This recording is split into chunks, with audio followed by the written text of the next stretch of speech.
With the final devastating blow, the giant in white armor breaks through the enemy's defense, the battle explodes in a flash of light, and this flash announces victory to the first player, Sword. This victory brings him the title of World Champion of the 6th season in the singles category, and the announcer loudly proclaims that the glorious victory went to the pilot of the giant machine, the Night Giant. In the physical world, the pilot tears the headset from his head, a drop of sweat runs down his forehead, he raises his fist in the air and shouts in triumph as the announcer announces the champion's name. Sorry. Sammy has just conquered his Night of Giant, or KOG, a virtual sensation that has captivated fans worldwide. In it, players take control of huge battle robots and compete for dominance. The live commentators analyzed the final battle. One of them enthusiastically talked about this tense duel and admitted that everything happened too fast to keep track of it all, while Sword sat alone and slowly realized his victory. He had just won the World Championship. The online audience reacts the same way. Chats explode with excitement and disbelief. Messages flood the screen, people ask about his impossible dodges and are amazed that he defeated last year's champion, especially in a tournament held entirely online. In another corner, a man with light hair watches the start of the post-match interview. Usually, he is more interested in the champion's interview than the fight itself, but this time everything was different. As the game's creator, he sincerely admits that one player's move truly impressed him. He leans closer to the screen as the host asks the new champion how he feels. Sword, embarrassed by the attention, only stammers, and the creator, seeing this, comes up with his own question for the unexpected winner. Off-screen, when asked about his strange tactics, the new champion's face twisted in despair. He stared greedily at the monitor, thoughts racing, and one desperate question flashed through his mind: is there any way to save both Kaguya and Riene? The tense, fully focused call on the game momentarily left the commentator speechless. She only made a hesitant sound, and the live chat was filled with comments, a mix of surprise and laughter at the champion's strange behavior. For a moment she froze, not knowing what to do, but seeing the viewer's interest ignite, she decided to gently nudge him. Even a tiny hint would be enough. But in a moment she sharply changed her tone and announced that the interview was over because the team match was next. She was about to summarize, but he suddenly shouted, "Wait!" A desperate attempt to explain something, but it was already too late. The host officially thanked player Sword and ended the interview. The connection cuts off. He is left alone in the room, slowly sinks into the armchair, takes off the VR helmet and sighs hopelessly. Again he asks himself the same question about his despair and begins to explain that it is all because of those girls. His gaze runs across the room and stops at the cause of his passion: two life-sized figures, heroines of the game. He sincerely says that they are the saviors of his life, much more than just characters from the game. This conviction ignites a new determination in him. When he looks at the folded training suit, his eyes narrow with resolve. At that moment he swears to himself he will not give up. Thoughts again pull him to the painful memory, the source of his former despair. Those school years when his parents divorced after both found new relationships, a usual but destructive event that shaped his life. He again sees his past. It began back in middle school. Then he tried to stop his parents' quarrels, but painfully realized that they would not change, no matter what he did. And when it was time to say goodbye, Mom and Dad refused to take him in, and he ended up completely alone. In return, he was given only alimony and a small, empty room, everything he could call his own. The memories throw him back to those first days after moving to high school, and he thinks that perhaps it was a foolish sense of justice that pushed him to intervene when he saw a classmate being bullied. Because of his intervention, before he even realized it, he himself became a new victim. His desk was scribbled with cruel words: trash, idiot, and Mr. Justice. He was completely alone, could rely on no one. Teachers could do nothing about the bullies. Other students did not even dare to intervene, so he just dragged out the days, waiting for them to get bored. But his quiet patience did not give him peace. The bullies, as if angered by his behavior, rushed at him with improvised weapons. The fight ended with him being beaten and left in an empty alley soaked by rain. He remembered how his body burned from the abuse, but an even stronger, much deeper wound gnawed at him. The overwhelming feeling of loneliness shattered his heart. In his empty room, the memory of his father's last message, a cold order to never contact him, agonizingly intensified his loneliness. Peering into the abyss, he grimly realized there were no more reasons to live in this world. Suddenly, a sharp voice tore through his despair and burst out shouting, "Kenya, wake up already." He drowned in his own dark thoughts, convinced that there was no one in this world who would even glance at him. The voice did not cease. It grew more anxious with every minute. "Kenya-kun, get up, please. How much longer are you going to sleep? We haven't decided our fight yet." tear rolled down his cheek and a dull thought echoed in his mind. There was no one left in this world who would call his name. It was precisely when he touched rock bottom that he met them. He felt his destiny in two heroines from another world. The first, Reincarnated, sylphid, cold and reserved on the outside, but despite everything, she looked him straight in the eyes. The second, Kaguya. She seemed cold, but in her soul was sincere and kind. He loved them both madly. His devotion became all-consuming. The robot battle game High's only hobby finally received a story mode, and he immersed himself in it so deeply that he stopped going to school and lived only to see these girls. In that virtual reality, it was enough just to call him and look, and it was as if he was already saved, at least so it seemed to him. But the story was an inevitable tragedy. The heroines died in the same way. Kaguya apologized to Kenji for her difficult character and, in her last breath, confessed her love to him.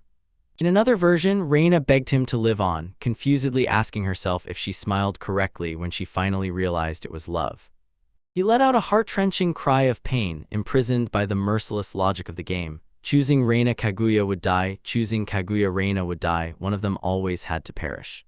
He desperately searched for another way, but no matter how many paths he explored and how many schemes he tried, the result was always the same.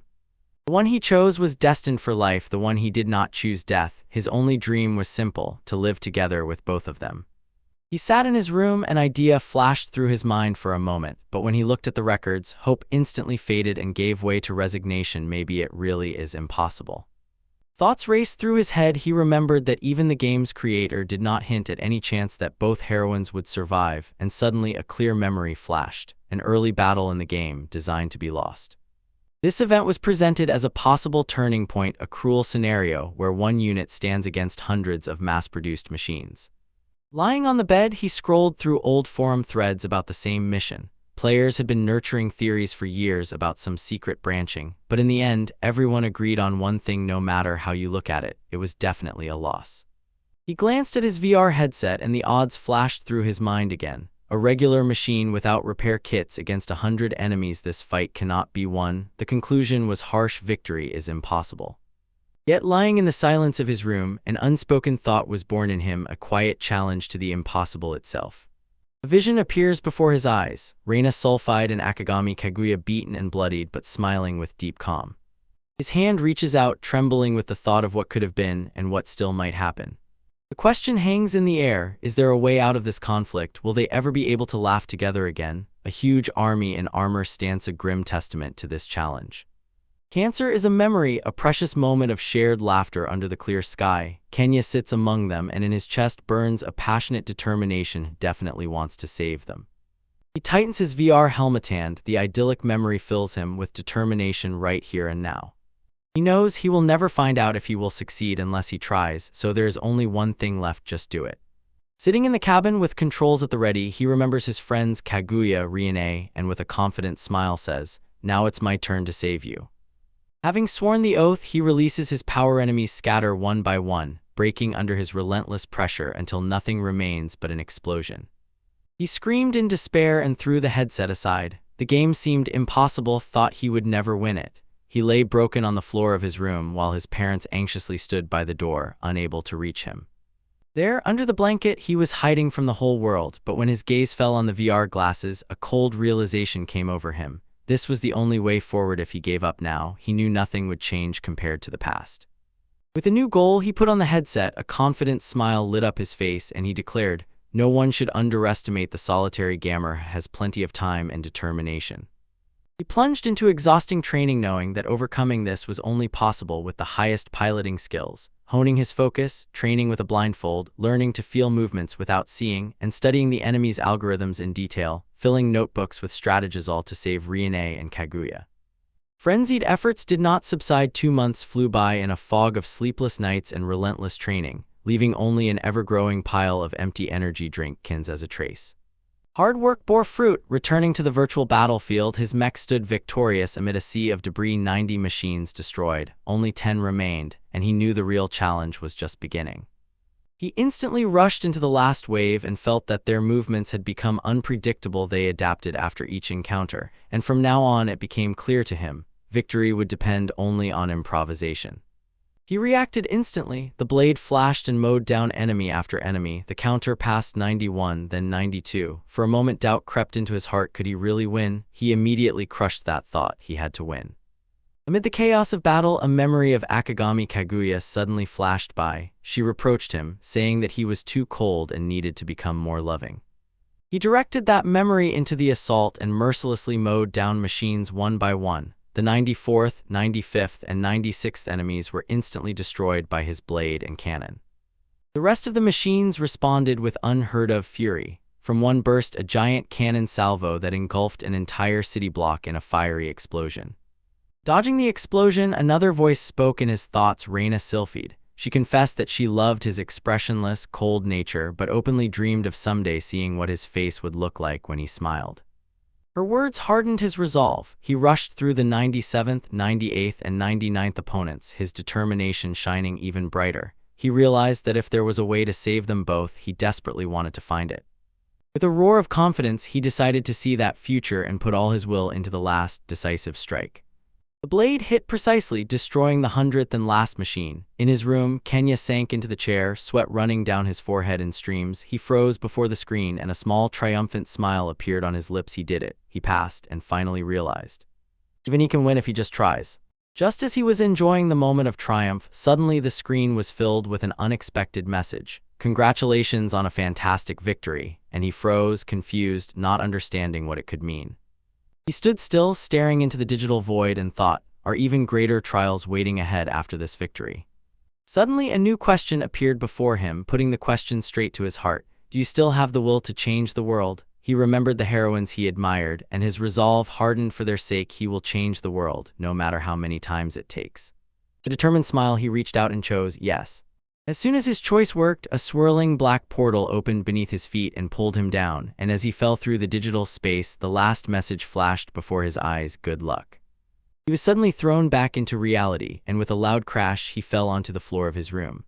He rubbed his head from the pain and groaned, because the game suddenly seemed too real, as if he had really fallen. His surprise only grew when he reached for the headset and found it missing. He had no idea when it had flown off, and it became even more alarming when he looked around. His precious controllers had also disappeared. Searching for the lost equipment, his gaze fell on an unfamiliar envelope on the floor. He picked it up, furrowed his brows. Inside was a letter of admission in the name of Miss Yuruji Kenya to a place called Asgard Night Academy, and he could not recall ever seeing it before. While he was puzzling over the letter, it suddenly buzzed with a strange, high-pitched, buzzing sound, and the noise grew so loud that it attracted his father's attention. He pushed the door open and complained about the racket. He raised his eyes to the sky and froze. A menacing roar of two armored vehicles burst overhead and instantly grabbed his attention.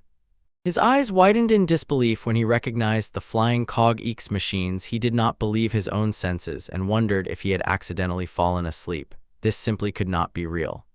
The mechs continued their flight, sharply making a turn around two towering skyscrapers that dominated the city skyline. On the central building, a bright emblem fluttered, a shield with the image of a fierce winged beast. In another wing of the institution, the corridor was lined with photographs capturing warm moments of friendship and bright moments of success. For Akagami Kaguya, this world was the embodiment of a dream, a place she so longed to reach. For Reina Sylphide, it was a world she could only dream of, a reality that was now in her hands. For another young man, this world was what he always looked up to, a future that seemed forever out of reach, and yet he walked to that magnificent gate together with his comrades. Somewhere Kenya stands over the sink in the bathroom and splashes water on his face when suddenly a chillingly real thought arises in his mind. He really might enter the world he had always admired. He lowers his hands and looks at his reflection, eyes full of disbelief and confusion. The fantasy shattered against harsh reality and left him with one paralyzing question. What is he supposed to do here? The figure stands in the familiar Knights Academy, uniform the very design that had appeared countless times in the gaming world. The shot shifts to Kenya. He flinches at a sudden notification on his phone, squints at the screen, mentally guessing if it's some game item, and suddenly realization makes him jump. Putting aside the alarm about the strange device for later, he hurriedly puts on the new uniform. A glance at the screen confirms his fears, a reminder about the induction ceremony at 9:00. It's already 8:16 a.m. and he can't afford to be late. Wasting not a minute, he rushes to the large, modern building of the Asgard Knights Academy student dormitory. He walked the streets, noticed other students in exactly the same uniforms. Everything here seemed no different from his native world, and glancing at the map, he confirmed to himself the needed place should be around the corner. A glossy black car pulled up to the curb and instantly attracted the attention of approaching students. The young man and girl watched as it approached, and she covered her mouth in surprise, wondering who was inside. Everyone held their breath as the driver opened the rear door, and out stepped a young man in a familiar uniform with a high collar and a white cloak. The spectators instantly recognized this important figure. An academy staff member greeted him and took his briefcase. The young man was introduced as Lord Asgard, the second prince of the Asgard Empire, and he said he would prefer to study independently. The official smiled and noted his excellent sense of humor, but the prince calmly replied that he was completely serious. He was walking across the academy courtyard. Students parted and bowed their heads, whispering that he was from the royal family, a genius in battle and a man of great skill and strong character, admired even by imperial knights. Comrades noticed that he was not piloting a KOG, so he hardly impressed them, but the prince corrected them. I remember this student really studied at that school. The gaze surged through the yard and their gazes stopped on the figure standing alone. He directly pointed at Kenya and shouted, "Hey, you there? Yes, you." Kenya managed to fully react to the call, but the prince instantly closed the distance and struck him hard in the face. Grabbing Kenya by the hand, his voice was like a blade of contempt. "I am not interested in your name," he said sharply, and demanded an explanation of the device on his wrist, calling it proof that he was a second-class imperial citizen. The prince sharply gestured around and ordered Kenya to look around. Kenya, embarrassed, stood as if stunned, and the prince contemptuously asked why a simple second-class person looked so shocked. When Kenya tried to introduce himself as Mitsurugi, he was sharply told to shut up. The prince angrily scolded him. "Do you notice the other students? Riene, Kaguya, and another boy all on their knees obediently. They knew the rules. This is exactly how a second-class person should behave before a royal personage." Suddenly it dawned on him, he had completely forgotten. He contemptuously continued to lecture, explaining that their world was such. Second-class status only slightly elevated them above the third, and they lived here only by the mercy of the royal family, yet Kenya still dared to speak out. Grabbed by the collar, he froze with wide-open eyes in shock as Lord Asgard leaned in close, his face distorted with rage, and resolutely demanded why Kenya showed no gratitude. The collision sent a shock through him, and he instantly recognized the scene like in a game, a harsh lesson from a low-level enemy teaching the player the rules. A wave of panic overwhelmed him as he realized it was a terrible mistake. His feet were rooted to the ground. The prince struggled inside, trying to suppress memories of past bullying, but Lord Asgard mistakenly interpreted his tense expression as continued defiance. A cruel smile spread across the prince's face as he accepted this imagined challenge and coldly said that it would be so. From the side, Riene Sylphid notes that this lesson is necessary for him to learn his place, even calling the prince's restraint merciful because no blood was shed. Meanwhile, Akagami Kaguya seems to consider the whole performance a waste of effort. The patience of the prince snapped. He raised his sword. His voice thundered as he declared that Kenya was a representative of a lower race from a defeated nation, and he roared, ordering him to bow his head before royal majesty. The blade slashes down. Riene lunges forward, begging them to wait, but it is already too late. The blunt part of the sword strikes with a sharp crack, and Kenya falls to the ground. He clenches his battered face and groans in pain. Riene leans over him, hastily apologizing to the prince on his behalf, saying he is just a fool and promises that if they are spared, she will make sure he learns his lesson.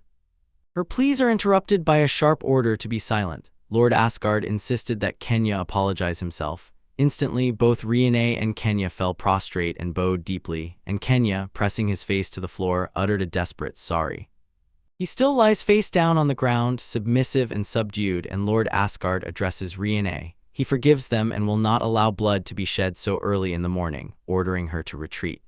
One of his servants picks up the order and says they should be grateful for the mercy of His Highness. As soon as he pronounced his verdict, Lord Asgard and his retinue turned and left, leaving the two students humiliated in the stone courtyard. As they depart, another figure, Akagami Kaguya, looms over Kenya. She scolds him with an angry sigh and reminds him that before the royal family one must bow, otherwise disrespect can be punished by execution. She continues her lecture and sharply asks if he is even listening. Noticing his distant gaze, she deliberately pronounces her name Akagami Kaguya to catch his attention again. Her name snapped him out of his stupor. Suddenly shouting, "Kaguya," he rushed forward and hugged her tightly, leaving her completely stunned. He begins to cry, embarrassed and angry. Kaguya pushes him away, shouting that he is not just a fool but also a pervert, but when she looks at him, it is as if she recognizes him. He is genuine. Sitting on the sidewalk, he still sobbed, unable to hold back tears. Kaguya asked why he was crying and he apologized, explaining that she reminded him of someone he knew who died and sincerely thanked her for saving him. She, as if brushing off his turbulent explanation, sighs quietly. He, despite this, stands up, extends his hand and formally introduces himself as Mitsurugi Kenya. He froze inside, realizing that he had just held the hand of the real Kaguya, and she in turn extended a moment of sympathy, as if to say she somewhat understood his feelings and that in such a world everyone has their own difficulties. She continues, acknowledges his unwillingness to obey, and confesses that she has the same inner rage. He got lost in the moment, a broad, blissful smile blossomed on his face, and he thought about how soft her hand was. She abruptly pulls him out of his dreams, turns around and says that she is leaving now and that he better hurry too. As she walks away, she looks back with a sly smile as if acknowledging his courage, and he sincerely shouted to her, "Thank you." The joyful expression on his face instantly faded when he looked at the flag with the coat of arms of Asgard. He remembered that this country, once Yamato, is now under the Empire, and suddenly realized. In his excitement, he forgot about this important fact and allowed himself to address Kaguya too freely by her name. Nearby, Lord Asgard sneered contemptuously. He and the rest of the new students walked towards the formidable academy building, above which the flags of the Empire of Asgard flutter, a clear symbol of its dominance. On the side stood heavily armed guards, and the plaque above the entrance proudly proclaimed, "Academy of Knights of the 13th Colony of Asgard." In the huge courtyard where the new students gathered for the introductory assembly, an official stepped onto the podium and, turning his gaze to the quiet, orderly rows, announced, "Their admission to the academy grants them the status of second-class citizens of the Empire, but warned that this privilege entails the duty to serve." When the speech ended, Lord Asgard turned to his companions Kaguya and Riane and authoritatively said that they would all train hard to contribute to the growth of the Empire, and a gloomy, determined expression froze on Kaguya's face. The history of their enslavement began with the Empire of Asgard, a colossal power that ruled over almost half the world. The ambitions of this empire were simple: to conquer the entire world, and soon it extended its grip to the country of Yamato, throwing formidable air forces into battle. With their advanced weapons, the sky and earth turned into the Empire's hunting grounds. Tanks rolled over the land, crushing any resistance. When the most powerful tactical weapon of the Empire, the Night Giant, or KOG, was unleashed on them, the forces of Yamato were completely powerless and suffered a devastating defeat. After the invasion, the homeland Yamato was deprived of its name, and independence, it was turned into the 13th colony of the Empire. To subjugate the peoples of the conquered lands, they were brutally forced into a strict hierarchy, condemned to live as second- and third-class people, effectively turned into slaves of the Empire. This whole story led to this moment at the Night Academy of Colony Asgard 13. Before the new students stood a man with spiky blonde strands and glasses, arms crossed. He addressed the gathered and, saying it was an honor for him to stand before them, introduced himself as Sieg Sylphid, military attaché of Colony 13, and announced that he was appointed to head this special district Night Academy. When he was introduced, a wave of whispers swept through the crowd. One student loudly recognized him as the god of war Sieg. Another did not hide surprise at seeing a famous figure in person, and Sieg himself, as if unmoved, continued his speech and directly said that he would evaluate them only by their abilities. In these walls, only personal merit counts.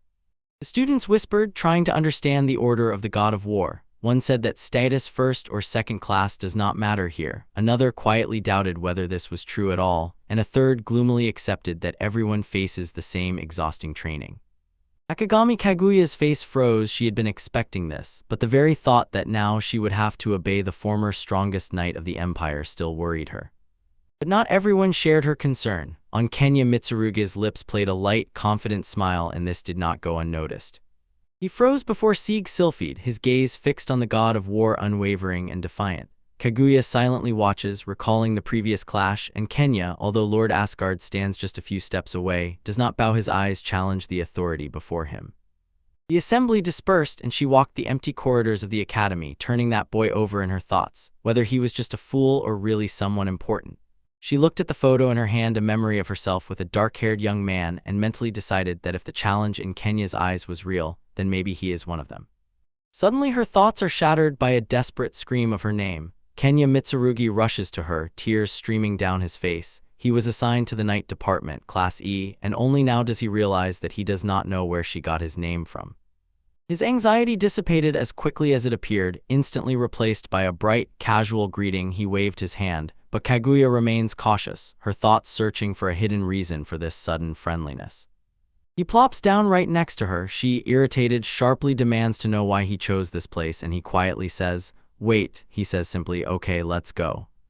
She decides for herself. Even if he greets her directly, she will just pretend it didn't happen because maybe she overestimated him a bit. He, unafraid, introduces himself as Mitsurugi Kinyu and says he is glad to work with her. His friendly introduction is abruptly interrupted by another student, Riane Sylphide. She addresses the whole class behave like Yamato people, then instantly switches to Kenya, asks, "Are you an idiot?"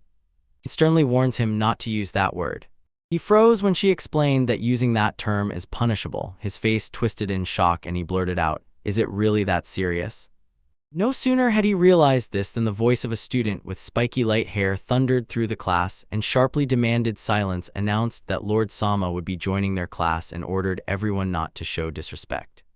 At his command, all students, even the surprised Kenya and Kaguya, instantly drop to one knee as Lord Asgard calmly steps into the room.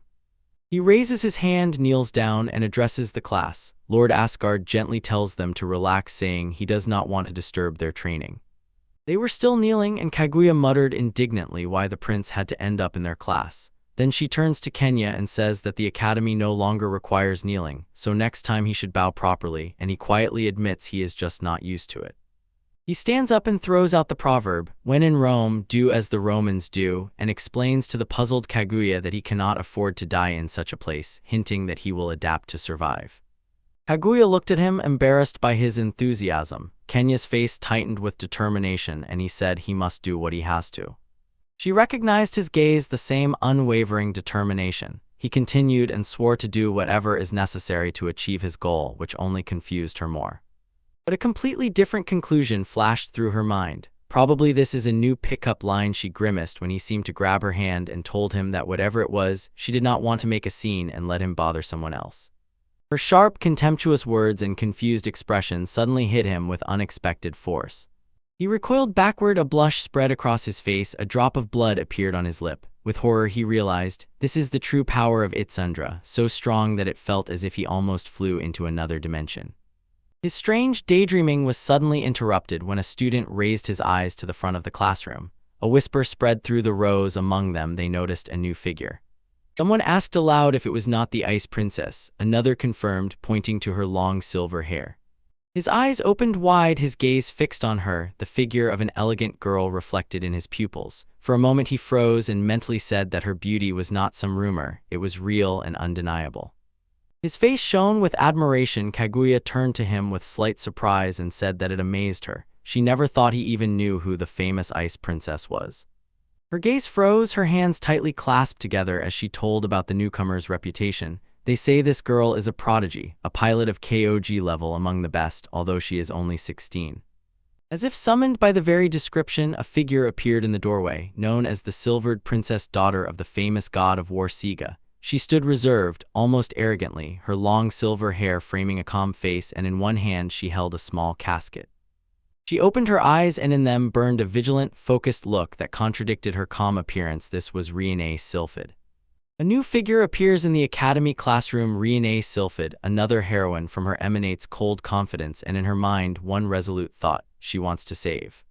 When he saw her, Kenya Mitsurugi was completely confused. Tears rolled down his face. He admired her beauty enchantedly and thought how precious she was to him. While nearby, Akagami Kaguya, with a stone expression, watched his emotional breakdown and understood that this was reality. He finally met Riane in person.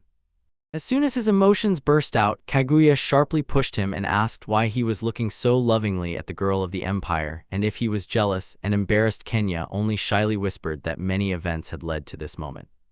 Confident that the first impression is decisive, he boldly approaches Riane, introduces himself as Mitsurugi Kenya, and sincerely says he is glad to meet her, while the students at their desks froze in shock, not believing that he really dared to speak to her.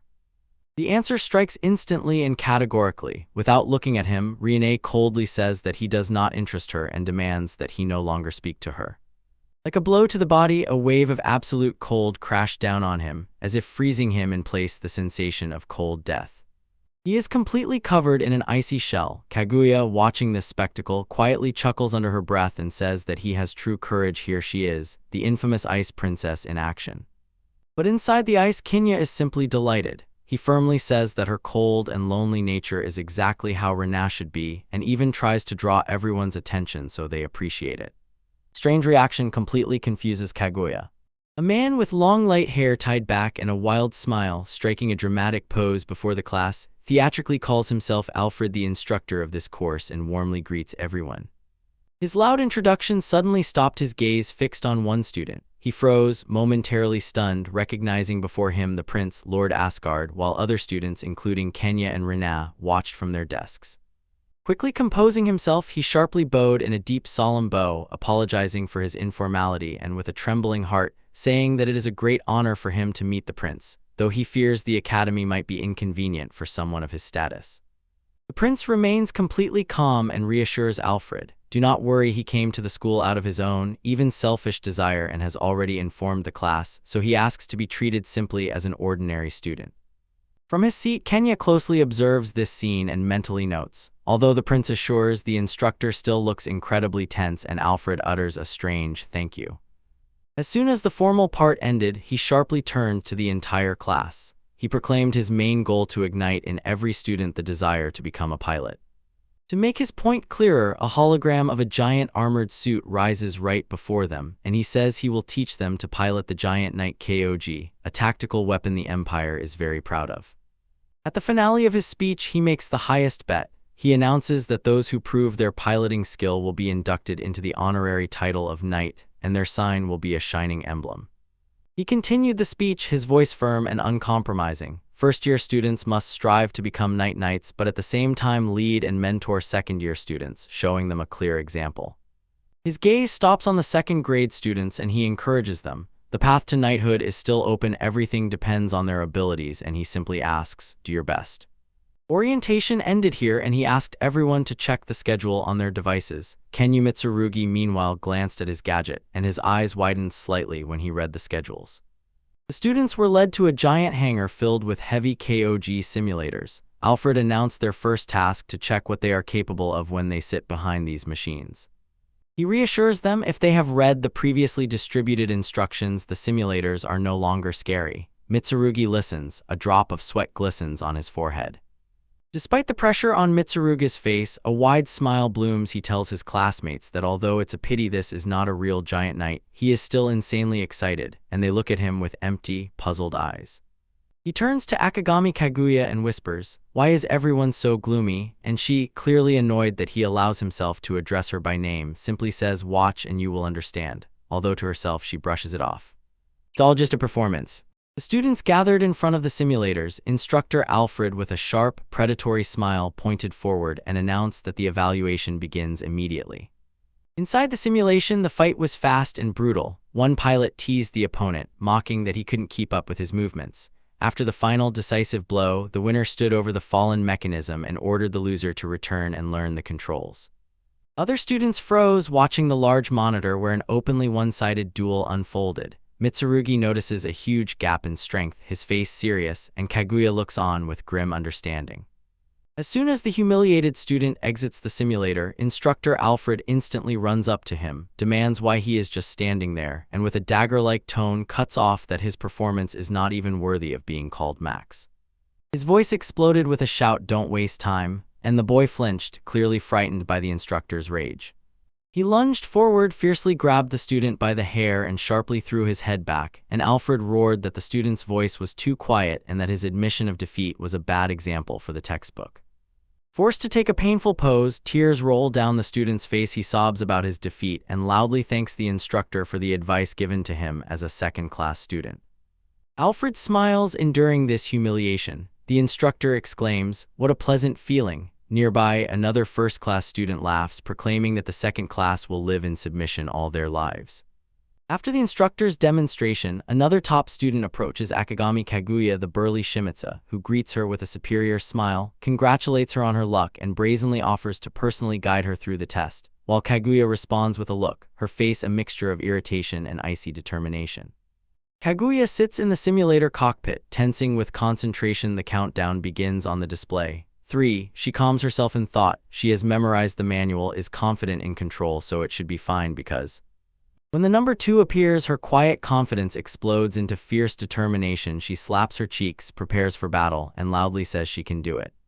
The countdown reaches 1, and from the observation deck Shimizu watches, smiling cruelly and impatiently, confessing that he wants to see such a strong person finally break down in despair.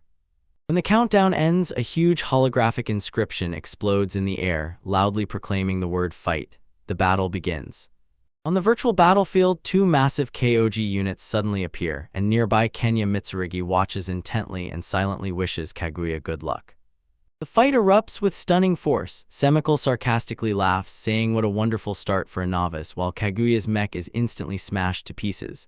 From her cockpit, Kaguya growls at the enemy not to underestimate her, raises her shield, and prepares for the strike.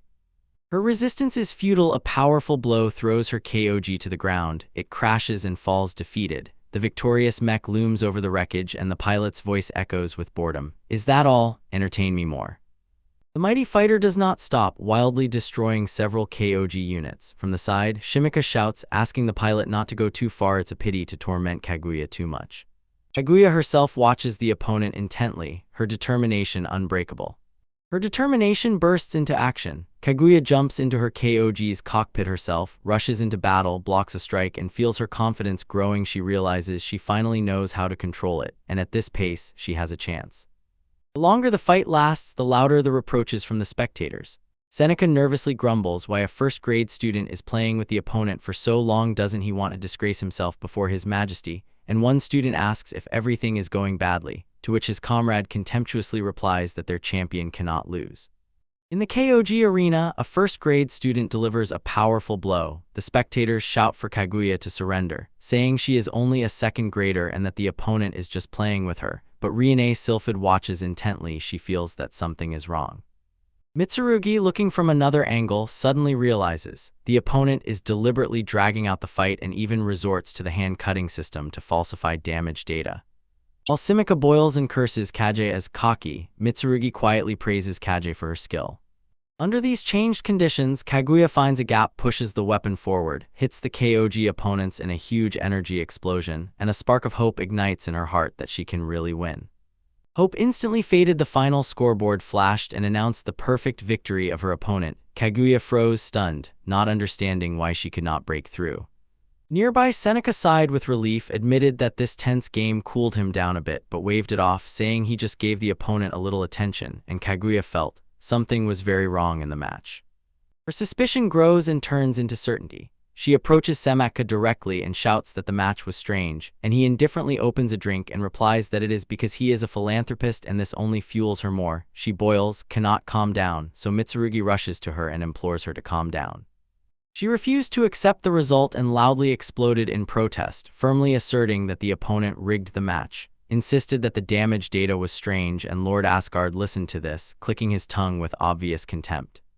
His patience ran out. He rushed forward and grabbed her by the collar of her uniform. The sudden jerk opened Mitsurugi's eyes in shock, and Kaguya let out a hoarse moan. The push was so strong that she sprawled on the ground. Riene Sylphid looked down at the fallen Kaguya, a drop of blood frozen at the corner of her mouth, and coldly said that her approval did not matter. Lord Asgard added his order, his face twisted into a fierce snarl. He pointed his finger at Kaguya and proclaimed that the one who loses must bow before the winner and acknowledge defeat. His words were picked up by Simika, appearing with a grotesque, triumphant smile. He mockingly explained that losers must listen to winners, and if she does not like it, there is no place for her in this world, gloating that a life worse than Westock's awaits her if she becomes third-rate again. His mockery was taken up by a mocking chorus. The faces of the students around twisted into cruel, mocking grimaces, and they laughed at her misfortune. Amid the mockery, Riene leaned toward the trembling Kaguya and condescendingly told her not to cry, saying it would only look like they were mocking her, and reminded her that she had just taught her the rules of this world. Her words shattered Kaguya's resolve. Tears ran down her face. She realized she had just arrived in this world and should remain unnoticed. Nearby, Mitsurugi looked at his hand clenched into a tight, trembling fist and forced himself to stand still and do nothing. His anger exploded when Simika, grabbing Akagami Kaguya's chin, continued to humiliate her and, throwing in that her face was not bad, made a disgusting proposal to become his personal sex slave. He assured that if she served well, bore a first-class child, she would not regret it, mockingly adding that now she was good for nothing else and ordered her to bow her head. When Mitsurugi's voice finally broke his restraint and, choking up, whispered that he had lost, Simika turned with a mocking smile and, waving his hand, said as if hearing nothing. He wanted to force Kaguya to kneel, but Mitsurugi intervened, grabbed Simika's hand and stopped him. Kaguya raised her head in surprise, and Mitsurugi gently said she did not have to do that. Irritated, Simika barked, "What are you doing?" But Mitsurugi simply replied that the previous victory belonged to Kaguya. Simika sneered with contempt, questioned Mitsurugi's sudden intervention, and sarcastically asked if he was looking for advice. Mitsurugi calmly admitted that his familiar address was disrespectful. Simika, as if satisfied, inquired whether he liked his display of power. He clenched his fist and a tremor of suppressed emotions passed through it. He knew he should not stand out, but he could not forget how that very morning Kaguya had reached out to him, although she could have just left him alone. He looked at her tear-streaked face and suddenly understood. The Kaguya he loved had not changed at all, even after ending up in this new world. This realization hardened his resolve. It became clear what needed to be done and that it could not be changed. He assumed he might lose. But that did not matter. He declared that his goal was to protect the heroines, and he would do everything to achieve it, even if he had to kneel naked. Simika recoiled and rejected this idea, but Mitsurugi insisted, his eyes burning with determination. If Simika lost, he would never touch Kaguya again.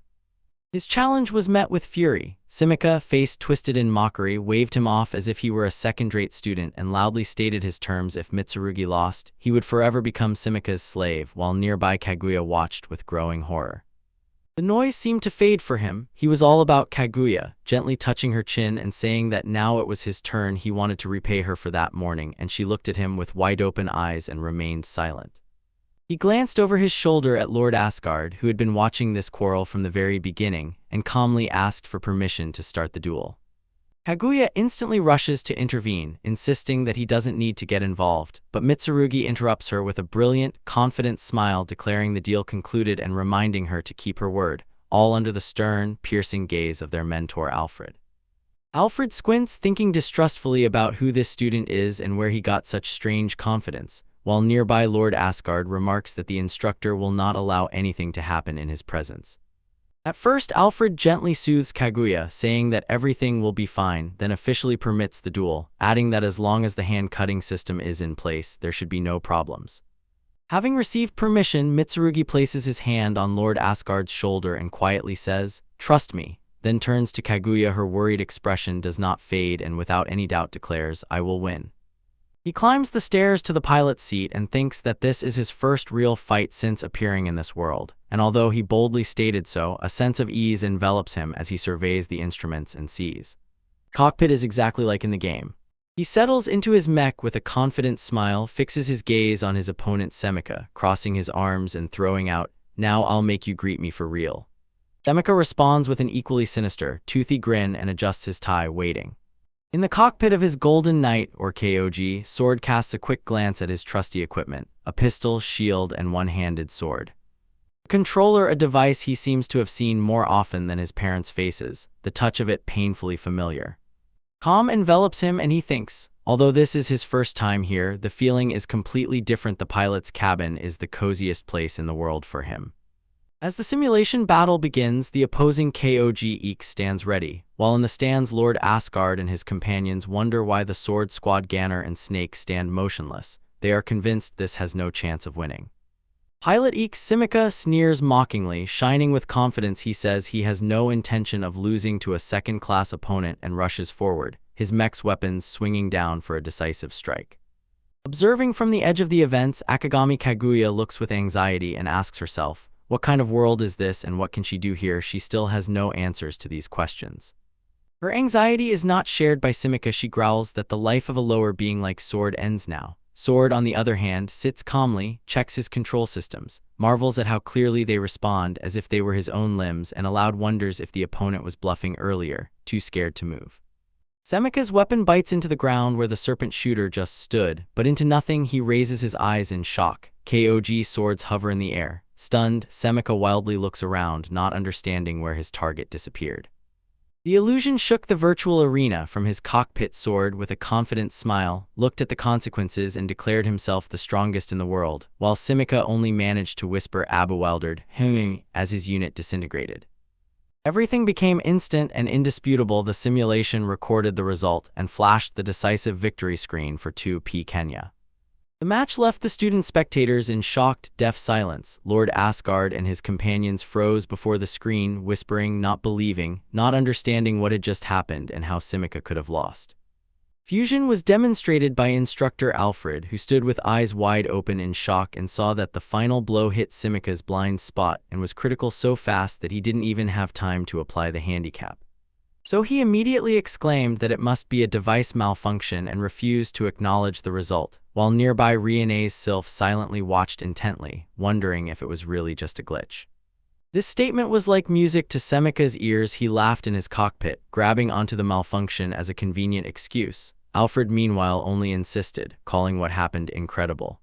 Unnoticed by most, another student nearby smiled, holding a remote. He had just activated the maximum handicap and boasted that one shot would now take all of Sword's HP. Because of that obstacle, the simulation suddenly flipped. Semika was again in battle, surrounded by several KOG units, all deliberately targeting him. He screamed in despair, not understanding what was happening. His attacks did not hit Sword's unit, and he himself mercilessly took hits. The Sword accused him of unfair tactics and insisted on an honest fight, while phantom KOGs silently sneaked up. From his cabin, the Sword looked with a calm, knowing gaze and directly addressed Semika and his ally, throwing their accusations back and showing that it was actually they who were cheating. Instantly showing that his words were not empty, the KOG unit dodges fire and in a lightning-fast rush with one powerful strike crushes one of the attacking machines. The sudden loss of a unit sent a shockwave through Semika. He stammered in disbelief, not believing that it was already over for his ally. In Sword's cabin, the face was tense and fully focused. He said it was time to finish this, confident that he could repeat the same level of skill he had just shown.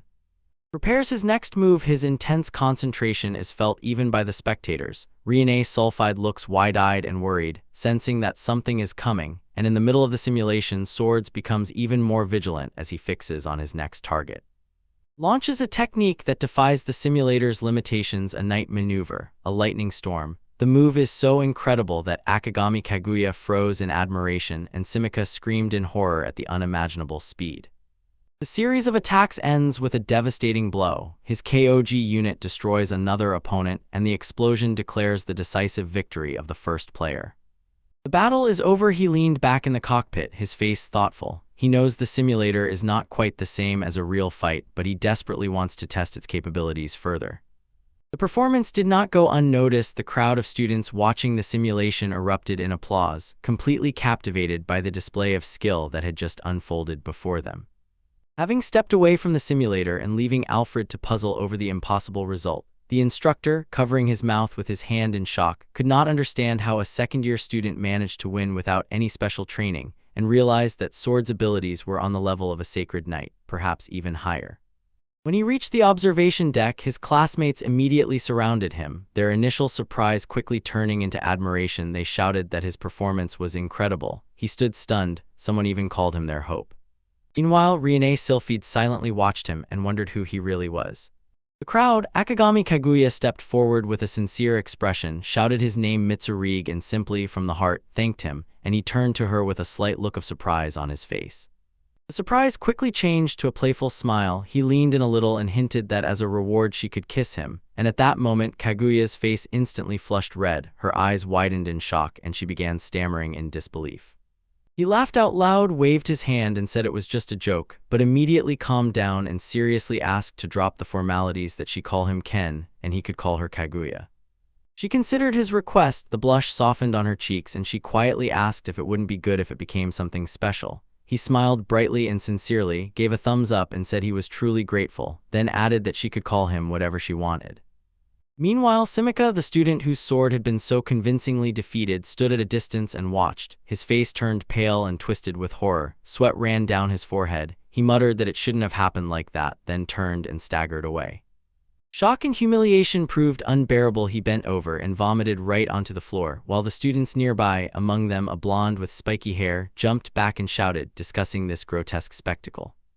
He was so heavy that 2 classmates barely carried him out, grumbling about the weight and disgusting stench, while from afar instructor Alfred impatiently ordered to hurry and take Sumitsu to the clinic. Lord Asgard, watching this scene, pinched the bridge of his nose in despair and sighed, marveling at what everything had turned into. Lord Asgard, surrounded by peers, disdainfully addressed the students, pointed at Kinya Mitsurugi, apparently the winner of the previous fight, and mockingly asked if anyone wanted to show him the might of the Empire, while the rest of the students silently watched the prince's challenge. Anyone could respond to the princess's challenge. The crowd of students parted, clearing a path for her, and the young woman with long loose hair walked among them with irresistible charm.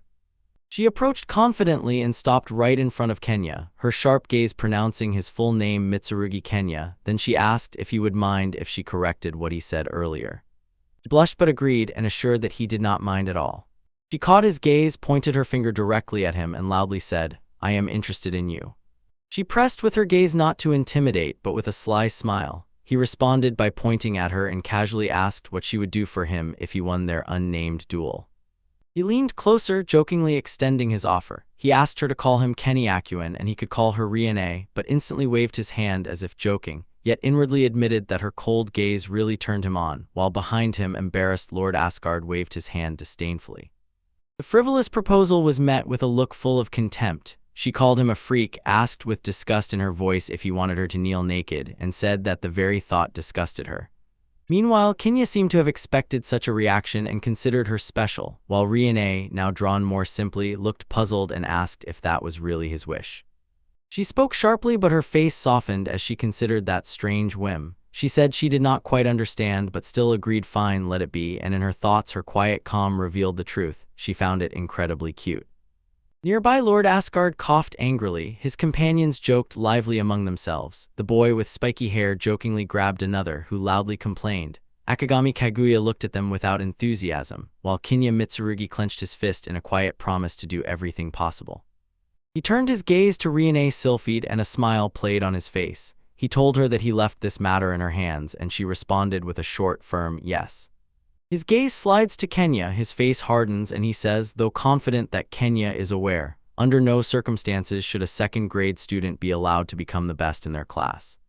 Standing next to the assistant, Lord Asgard resolutely declared that he would no longer allow disgrace before His Highness, and the assistant agreed, adding that they must demonstrate the abilities of a first-class student.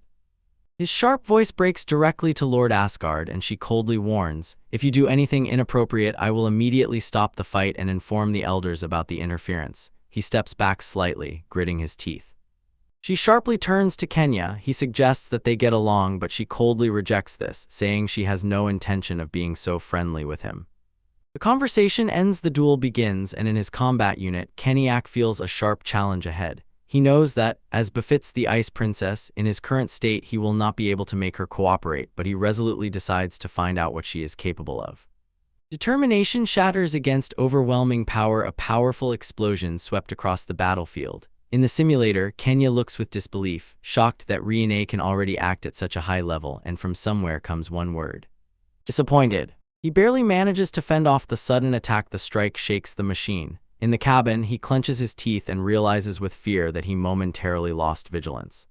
A moment on the edge forces him to instantly revise the plan. Thoughts race. He quickly processes the data from the brief skirmish and calculates all the opponent's blind spots, after which he concludes.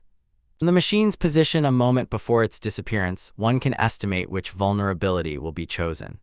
That is why, if she aims for one decisive strike, the target must be the pilot's cabin, but such a furious assault compresses the sword's movement and leaves a gap.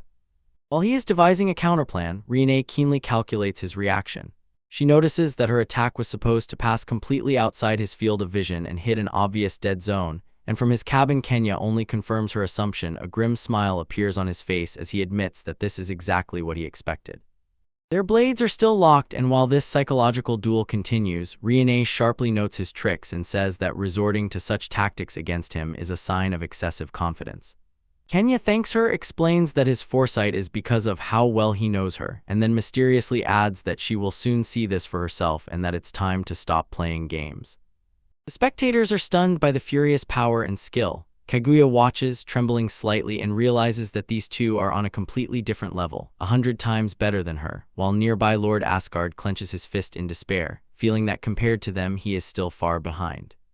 The duelists themselves feel enormous pressure of the fight. Kenya smiles in admiration, impressed by Riene's strength, although she knows she still has a long way to grow. Riene, however, stands with a face full of fierce irritation, because she realizes she hasn't had it this hard since she fought her own father.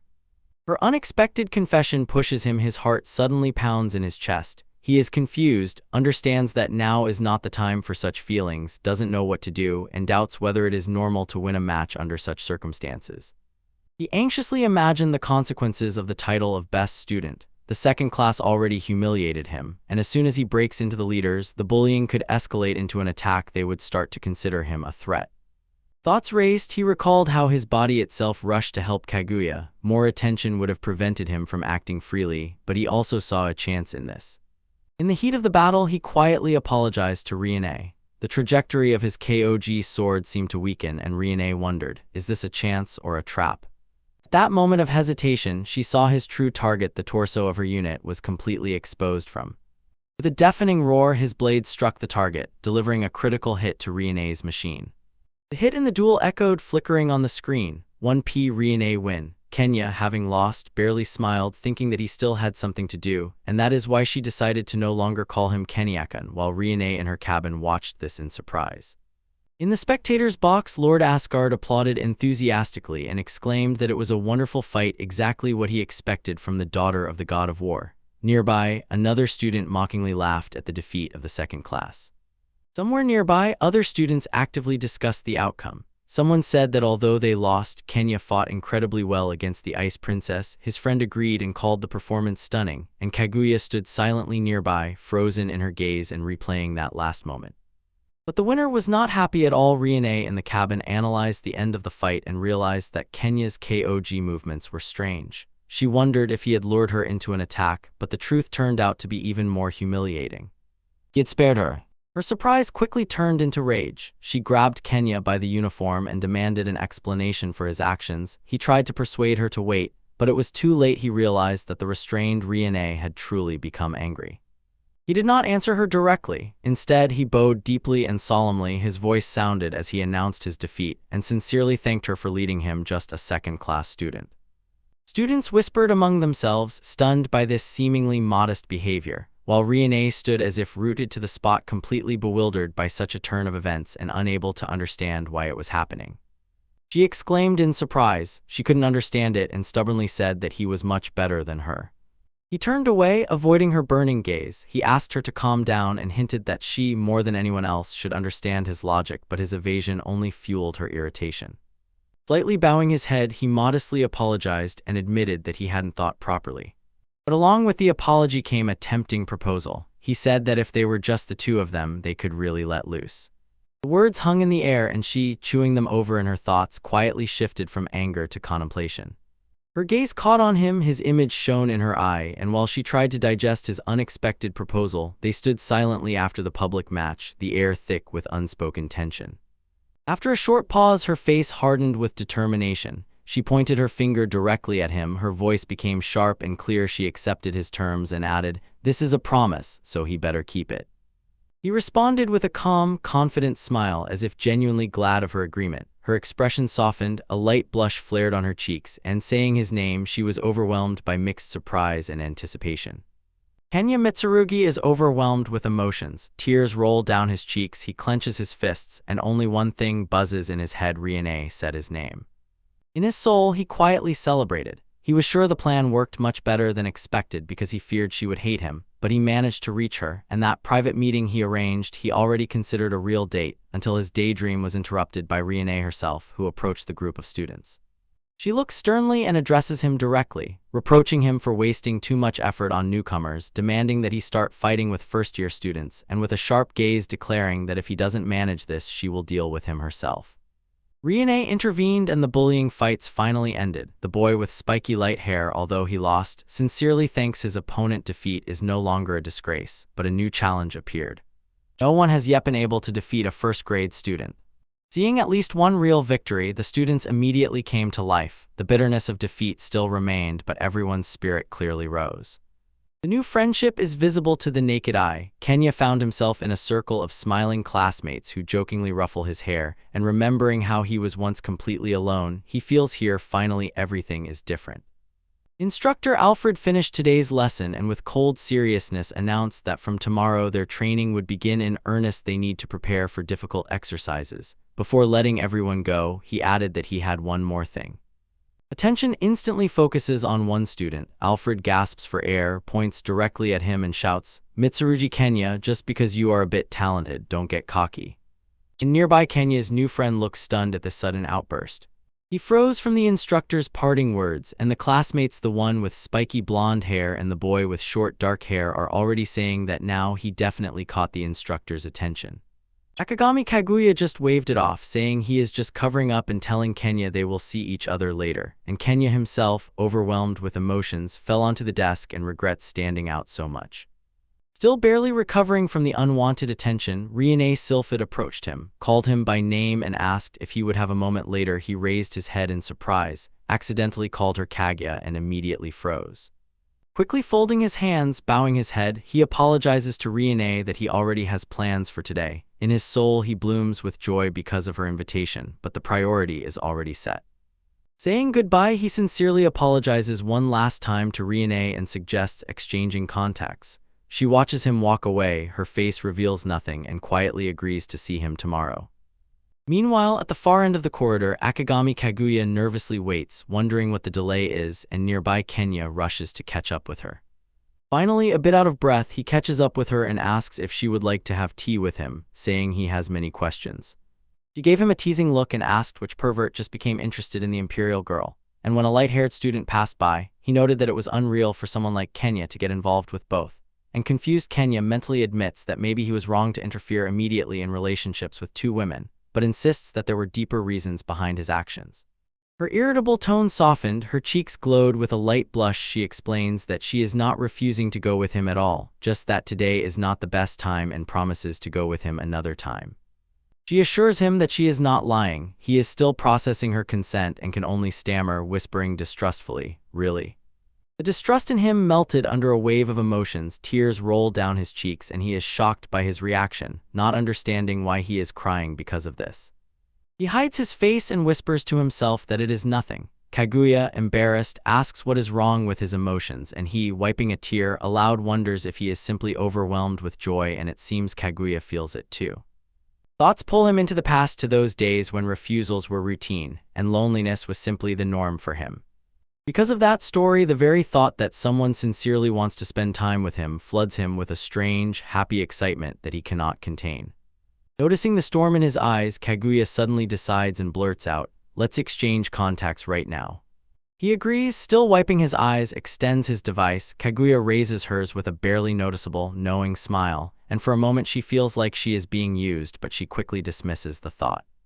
Every time they exchange gadgets to enter their data, Kaguya cannot get rid of the thought, how strange he is. She returns home exhausted to the point of madness after the first day, decides to go to bed earlier, approaches her room and leaves her boots by the door. Entering her dwelling, she froze. The curtains sway in the breath of wind from the open window and she is sure she left it closed. Suddenly, a figure in a mask with a knife sprang from the shadows, and Kaguya flinched, immediately thinking whether her true identity was discovered and how this attacker bypassed her traps. The attacker launched an offensive with a series of lightning-fast strikes. Kaguya parries, but he is relentless, instantly grabbing her wrist and wrenching the weapon away. She reacts instantly, spins sharply, throws the assailant and traps him in a painful hold. Pressing him to the floor, she angrily demands an explanation why he sneaked into the girl's room while the man taps her leg, signaling that he surrenders. When the man removes his mask, Kaguya's eyes widen in shock. Is this her father? He notes, as if saying that although her vigilance has somewhat waned, she still hasn't abandoned training. Later, when they have both changed, the father sighs deeply and says he came to check if she is okay, even though he knew his daughter had gone to the enemy empire. Kaguya gently reassures him she was warmly accepted, and it is nothing compared to the troubles of the slum people, whose photo lies on the table nearby. Here he is, Akagami Isshin, former lieutenant general of the Yamato army, who now leads the Amaterasu resistance movement, the Yamato Liberation Alliance. He does not give up and continues to fight to reclaim Yamato, leading survivors from former armies scattered across Colony 13. In the heat of battle, his daughter Kaguya supports him from her combat units. Despite the fierce fight, his mind is only on his daughter. He says he understands her mission, but if anything happened to her, he would never be able to face her mother or Jin. She took a sip from the mug as if acknowledging she had heard this phrase from him more than once, and interrupting the usual reassurances, stubbornly asked why he really came. He felt it to his bones. If he came all this way to see her with his own eyes, then the matter was truly important. Suddenly everything becomes clear. He announces that the Takeoka Federation is finally making a move. The time has come to reclaim Yamato, and Kaguya freezes in surprise. The Takeoka Federation is a colossal force on the world stage, the largest confederation of peoples, a coalition led by the superpower Chubu, and its influence was unmatched except perhaps by the Asgard Empire. Building on this revelation, Isshin explains the change in strategy. 5 exhausting years after the occupation of Yamato, the Empire only defended itself, but now, with Chubu's support, it is time to launch a decisive full-scale offensive. She is informed that an operation is planned soon. This news ignites a fire in Kaguya's heart. Her face hardens with fierce determination. She grits her teeth and vows to do everything so that they avenge every fallen comrade. Father continued. In the hangar filled with mechs, he spoke about the first stage of the operation. Their goal was to capture the KOG transports of the Asgard Empire, because, he explained, this would be a loud show of strength and would give them the opportunity to negotiate with Chubu on equal terms. He emphatically stressed the critical role of Mets and warned Kaguya that before the operation begins she must become significantly more skilled in piloting, and she thoughtfully glanced at him and replied that in that case she recently met an interesting person. Her thoughts rushed to a young man with spiky black hair. She suddenly remembered that he was also from Yamato and had incredible strength. Father became very curious. She told more in detail and confidently said that within Amaterasu, as she believed, no one would defeat him, and intrigued, Isshin insisted on details and asked what kind of person he was. Others somewhere also wondered where such a powerful figure appeared from. Riene Sylphide even suggested that he might be stronger than her, the silver-faced princess. The very thought of the existence of such a person seemed almost unbelievable. In the highest circles of power they thought the same. Zig Sylphid told Lord Asgard that in the turning points of an era, terribly powerful figures rarely emerge, and the young lord nodded and added that it was no coincidence Yamato now has its wunderkind. In the resistance hideout, Kaguya finally answered her father's question. A barely noticeable blush crept onto her cheeks as she recalled that meeting with the young man, and whispering, "He was kind." She fell silent because the memory became clear. Father immediately noticed how her face reddened and asked about it. Embarrassed, Kaguya blushed even more and loudly insisted that it was nothing at all, and Father looked at her with such an expression as if he had already figured everything out. She sits on the edge of the bed and listens as her father Isshin thinks over her words. He crosses his arms over his chest and says that if this warrior is really as strong as she says, he would like to make him his ally, and she quietly replies that the final decision is up to him. He froze with a thoughtful look and she asked what was on his mind. He hesitated for a moment and a personal thought suddenly flashed in his head. Her character is exactly like her mother's, but he regrets that she did not inherit some other traits. Her behavior instantly changes. She sharply stands up, exuding a threat, towering over him and demanding that he say what he is thinking, and her father recoils, his face like a mask of pure horror. Having dealt with his father, she brushed off the previous topic and sternly declared that there were no jokes here. It was necessary to truly examine what kind of man this warrior was, and Isshin, now with a fresh bump on his head, meekly asked if he was some kind of lecherous old man. She gazes into the cup, her face an impenetrable mask. The father asks if she really believes she can trust this person. She says she trusts her intuition just as much as him, and after that he gives her a direct order. "Bring him here." Meanwhile, in another simple room, the very same one they were talking about, Kenya Mitsurugi sprawled on the bed. He is not sleeping, just staring emptily at the ceiling and sighing quietly. A thought suddenly flashed in his mind that he was completely exhausted. Too much had happened all at once.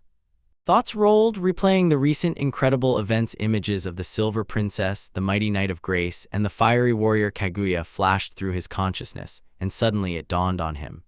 He really had found himself in the world of KOGs. The world of Night of Giant was familiar to him from those gaming evenings, but he bitterly realized knowing about it was not the same as living in it. For Kaguya or anyone else, this world was a harsh reality, a place where real conflicts and struggles raged. This was not a simple game. Controlling KOGs meant putting everything on the line. Here the stakes were real, and the battles were life and death. The memory of the original game plot hit him like a cold shower. In that version, he never helped Kaguya or Riene, but the main storyline had hardly changed, and now he clearly understood he had to avoid anything that made the future unpredictable. While the world around rushed forward, he lay in bed with a phone in his hand, read a message from Kaguya, and resolutely decided he had to act actively both with her and with Riene. He had one simple goal: to change the grim future that would otherwise inevitably come. Changing their fates was not the only thing that pushed him to intervene. He already knew what this would lead to if the plot was left as it was, an event that would engulf the entire world, a war unleashed by the Emperor of the Asgard Empire, which would lead to countless deaths. He desperately tried not to notice these thoughts about the looming domination over the world. He felt it. At the end of this path awaited an inevitable catastrophe: the outbreak of a world war. Under the hot shower, Kenya Mitsurugi stands with crossed arms, lost in thought. Water runs down his face and torso. His eyes narrow with concentration. He decides to think through the entire situation in detail to unravel the complex web he finds himself in. Two women immediately emerge in his mind. They seem to be at the very center of everything, and the first of them is Riene Sylphie. He hesitates, considering her position, the daughter of Sieg Sylphide, who is known throughout the Empire as the strongest knight. His mind jumps to another key figure, Akagami Kaguya, a member of Amadora's, the Yamato Liberation Alliance fighting against the Empire. At that very moment, Kaguya sighs. Her hair has been damaged again, but she knows that due to harsh treatment during training, she cannot simply abandon the alliance. Her determination is unwavering. She is convinced she will not find happiness until she reclaims Yamato. From the very beginning, they were destined to be enemies. Their fates are so closely intertwined that saving one inevitably dooms the other. Returning to the room and drying his tall mane, Kenya reflects on this enormous matter: whether he can combine two fragile goals, rising through the ranks of the Empire and at the same time ensuring that the resistance gains something from his actions. After drying his hair, a familiar saying rang again in his head: "If you chase two hares, you will catch neither," and this thought gave him no peace. Doubt took root and grew into a new, bold resolve. He imagined Riene and Kaguya and felt their support, and if this meant a chance to save them both, he was ready for anything. He decided not just to chase two rabbits at once. He had to do it because it was the only way to get both of us. As if summoned by his thoughts, the phone rang. It was a message from Riene Sylphide. She asked to meet in front of the simulation chamber at 7 the next morning, and a hopeful, slightly embarrassed smile blossomed on his face as he imagined that everything could work out. The initial euphoria instantly faded and turned into doubt. He thought she might have sent the message to the wrong person, but then he recognized her characteristic businesslike tone that was so like her. The next morning, the clock already showed 7:06. Riene stood with crossed arms and a stern look, and when he finally appeared, she immediately pointed out that he was 6 minutes late. She sternly told him that her mornings were very limited and that he should not be late again, ordering him to fix his sleeping habits. Exhausted, Sor could only agree, squinting in the bright morning light, and thought that although she looked cold, her thirst for battle revealed her as a true fight fan. He apologized and explained that he had been so busy exploring this world that he had not slept at all. Riene noticed his careless appearance different from yesterday, and for a moment doubted whether his skill was accidental, but inside admitted to herself, "Is this difference that makes him so attractive?" But deciding that she would learn the truth about his abilities in the process, she focused on the present and made him promise one thing: that during training he would give himself completely. She was clearly embarrassed. He smiled slyly and said not to cry later. She blushed and replied loudly that he should not look down on her. He laughed and said there was no need to be so embarrassed. She turned away, still blushing, and roughly asked if he was laughing at her. He said it was unintentional and honestly admitted he had simply never seen that side of her before. Riene clenched her teeth and struggled to regain her composure. She was sure she could not succumb to his flow. It must be his tactic, because talking to him she could not keep her self-control. She again made a stern face, poked him with her finger, and coldly said that he was the loser and the one who challenges in this situation, and he only smiled confidently, noticed the fire in her eyes, and felt himself ignite. Several days flew by like a moment. Continuous, hard, exhausting training. Days were a constant hustle. First morning training, then lessons. During the run, Instructor Alfred shouted that controlling KOG requires endurance and pointed out that Sword was lagging behind, and later in class Sword was so exhausted that he dozed off at the desk and earned a stern look from the instructor. He is completely exhausted, barely has the strength to drink water from the bottle. Kaguya approaches and asks what he did to get so drained, remarks that he looks pathetic, especially considering how skillfully he pilots the KOGs, and he just thanks her and admits that he lacks endurance. Kaguya says that Riene's looks are getting angrier every day, so just go and apologize. Sword, sweating from the intense pressure coming from Riene from afar, awkwardly explains that everything is complicated because she herself told him to go all out. He remembered how he responded to her demand. With a wild, triumphant smile, he pushed his car to the limit, winning race after race in the simulator and making her suffer defeat each time.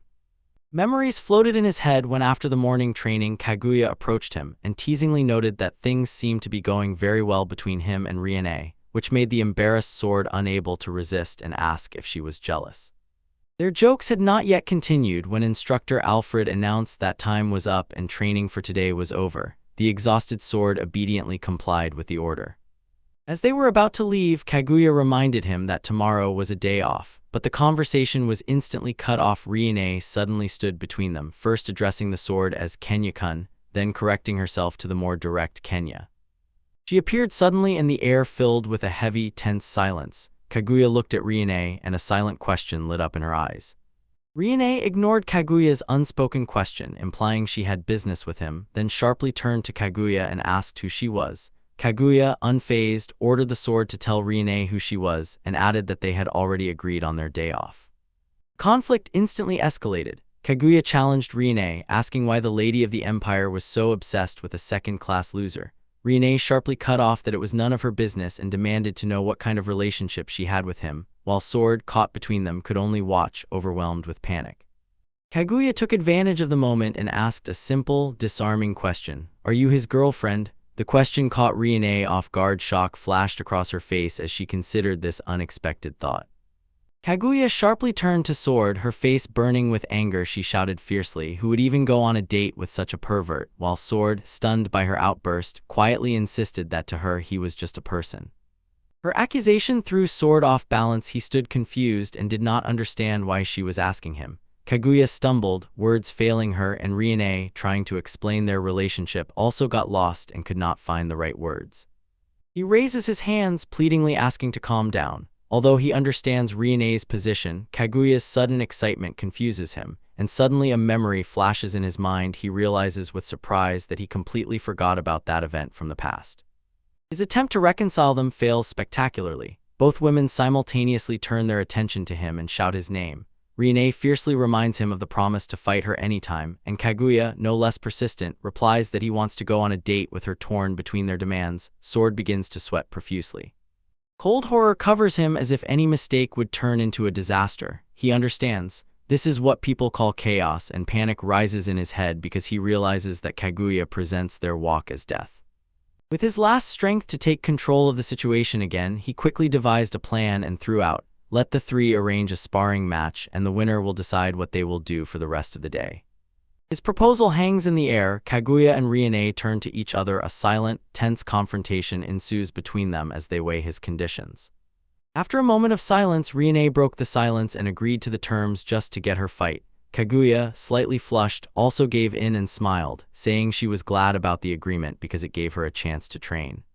When they agreed on the three-way sparring, Sword raised his fist in triumph with relief. He managed to survive after the tense clash, and Alfred, glancing over, seemed to finally confirm that the matter was settled. But the relief lasted only briefly. Suddenly, two pairs of hands grabbed him from behind and pulled him sharply backward. He stood trapped between the furious Kaguya and no less furious Riene. Both were shouting at him, demanding that he finally say whose side he was really on and whom he would choose. He struggles in their firm grip, sweat running down his forehead, and he realizes both are almost soldiers, so there is no escape. Nearby, Alfred watches the scene and a new idea is born in his head. After a few minutes, the trio walks down a sterile corridor, and Kaguya thanks Riene for coming with them, saying that their instructor was very dissatisfied with their request and looked at them condescendingly, like second-rate students. She continues, barely restraining her indignation. Although this is established at the country level, it seems to her that recently everything has gone too far. Kaguya admits that she and Sword would never have gotten permission to use this facility on their own. Kaguya is staring directly at Riene and asks if it doesn't bother her that they are second-year students. Riene calmly says no, she never considered them worse. Kaguya accepts the answer but thinks bitterly to herself that rebelling against the emperor is nonsense. Arriving at the place, Riene abruptly cut off the conversation, stepped onto the platform near the large simulator, turned to the others and firmly said, "Enough talk, let's begin." Hinya Mitsurugi, with a confident smile on his face, announces the duel conditions to Kaguya. 3 hits and the match is over. The rules are set. The simulation begins. In a deserted, rocky area, 3 Knight of Giga units suddenly materialize, ready for battle as soon as the starting signal flashes. The initial clash reveals a surprise. Kaguya, enraged, demands to know if Riene has only now started fighting seriously, and Riene calmly confirms that she had already anticipated Kaguya's strength with 2 blades. Meanwhile, Kenya watches and realizes that although he gave his all, today's level of opponents will force him to put in even more effort. In the battle simulator, a heavily armed knight of the Golden Unit stands ready for combat, his mighty figure shining under the virtual light. 2 smaller, more agile units immediately swarm the formidable machine and launch an attack to first destroy the strongest opponent. The pilot of Sword smiles in the cockpit, thinking their attack is okay but insufficient, and confidently says that with such a simple maneuver they won't hit him, while a huge flame rises from his machine. The simulation fades, the sounds of battle quiet down in the training room. Sword stands over the gasping Kaguya and Riene, who have fallen to the floor, smiles and says that training is over for today. He praises Kaguya for hitting him, is happy about it himself, while Riene looks disapprovingly and does not understand his strategy, just winning by running away. Haja turned away and barely said thank you to Riene for the help. Sword defends his methods. A rule is a rule. Riene seems to say that she will surrender today and that it was good practice, but her tone suggests something quite different. The comment upset Kaguya. He grabbed Sword by the collar and hiccuped from irritation. She shouted that he is a beast because he lunged the moment he was teased, and Riene added to coolly that fighting him does not help her training at all. Rei's face softened a little. She rarely praised but admitted that Kaguya's single strike that day was really not bad, and this unexpected praise stunned Kaguya and Sword froze in silence. Embarrassed by the unexpected praise, Kaguya barely utters a quiet thank you, and Sword, glancing at her, smiles to himself and thinks that all his efforts are worth it if it helped him get along with her even a little better. He approaches Kaguya, throws his arm over her shoulder and urges her to come with him. When she asks where, he replies briskly in a date, of course, and nearby Riene throws in that if Kaguya always behaved like that, she might at least be good for a normal warm-up, which again ignites Kaguya's anger. This reminds her that she agreed to it herself, and the memory of how he then asked if she was a cat flashes before her iced memory throws Kaguya into a burning blush, as if phantom cat ears grow on her, and she, stammering from embarrassment, asks if she really meowed. Ignoring her objections, he cheerfully waves goodbye to Riene and thanks her for today. Kaguya insists that she is not done with her yet, and Riene just watches them go. She stands alone in the now empty corridor, their voices fading in the distance, and a strange feeling overwhelms her. Pressing her hand to her chest, she quietly asks herself why it suddenly hurts. Her thoughts are suddenly interrupted by Alfred, who appears right behind her. He quietly asks if she caught a cold, says he has to return a card, and then aloud muses that perhaps he should report the details of this strange incident. Meanwhile, walking down a crowded street, Kaguya is still embarrassed and mutters about the adventure with the cat. Sword persistently tries to get her attention, calling her name. He finally made her fall silent by revealing that the date was just an excuse. Then he directly asked what she really wanted to talk to him about, and she simply froze in surprise. He blamed himself for messing everything up. After all, he could have just invited her on a normal date. The conversation was still necessary, but while he was suffering from nervousness, Kaguya suddenly spoke and, to his surprise, admitted that she was not at all against just going on a date. He explained that he lives in a dormitory, so bringing a girl there is a real problem. Kaguya blushed and pressed her hand to her chest, agreeing that their conversation was too private for a public place, and aloud asked what they should do. After a moment of uncertainty, her face flushed, she looked away and shyly suggested, "Why don't you just come to my place?"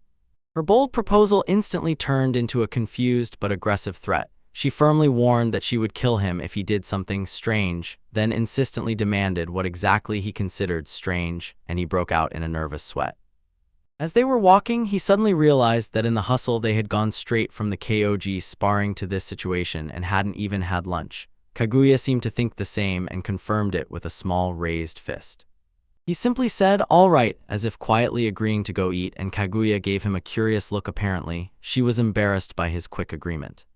In what seemed to be her kitchen, they placed the grocery bags right on the countertop. He noticed with slight surprise that she could cook. Kaguya, hesitating a little, replied that her skills were just average. She immediately rushed to offer help. "I can chop vegetables or even cook rice." He gently declined and asked Kaguya to just go rest. He winked so charmingly that he suggested she go take a shower or something while he prepared the food. Secretly, he was pleased with his gallantry. She probably was sweaty after the physical education lesson. Kaguya remained silent, as if unimpressed at all. Their time in the kitchen instantly turned into chaos. Sword shouted at Kaguya to be careful, grumbled about her strange way of cutting vegetables, insisted that cutting bigger pieces was fine, although he didn't like large chunks of potato, and Kaguya, holding a knife with a threatening gleam in her eyes, threatened to cut off his tongue along with the vegetables. Although they were arguing, he finally shouted that the curry was ready and brought over the steaming plate. Sitting down to eat, he folded his hands and thanked for the meal. Kaguya looked at the plate, fascinated. He hoped she would like it, and she simply quietly thanked.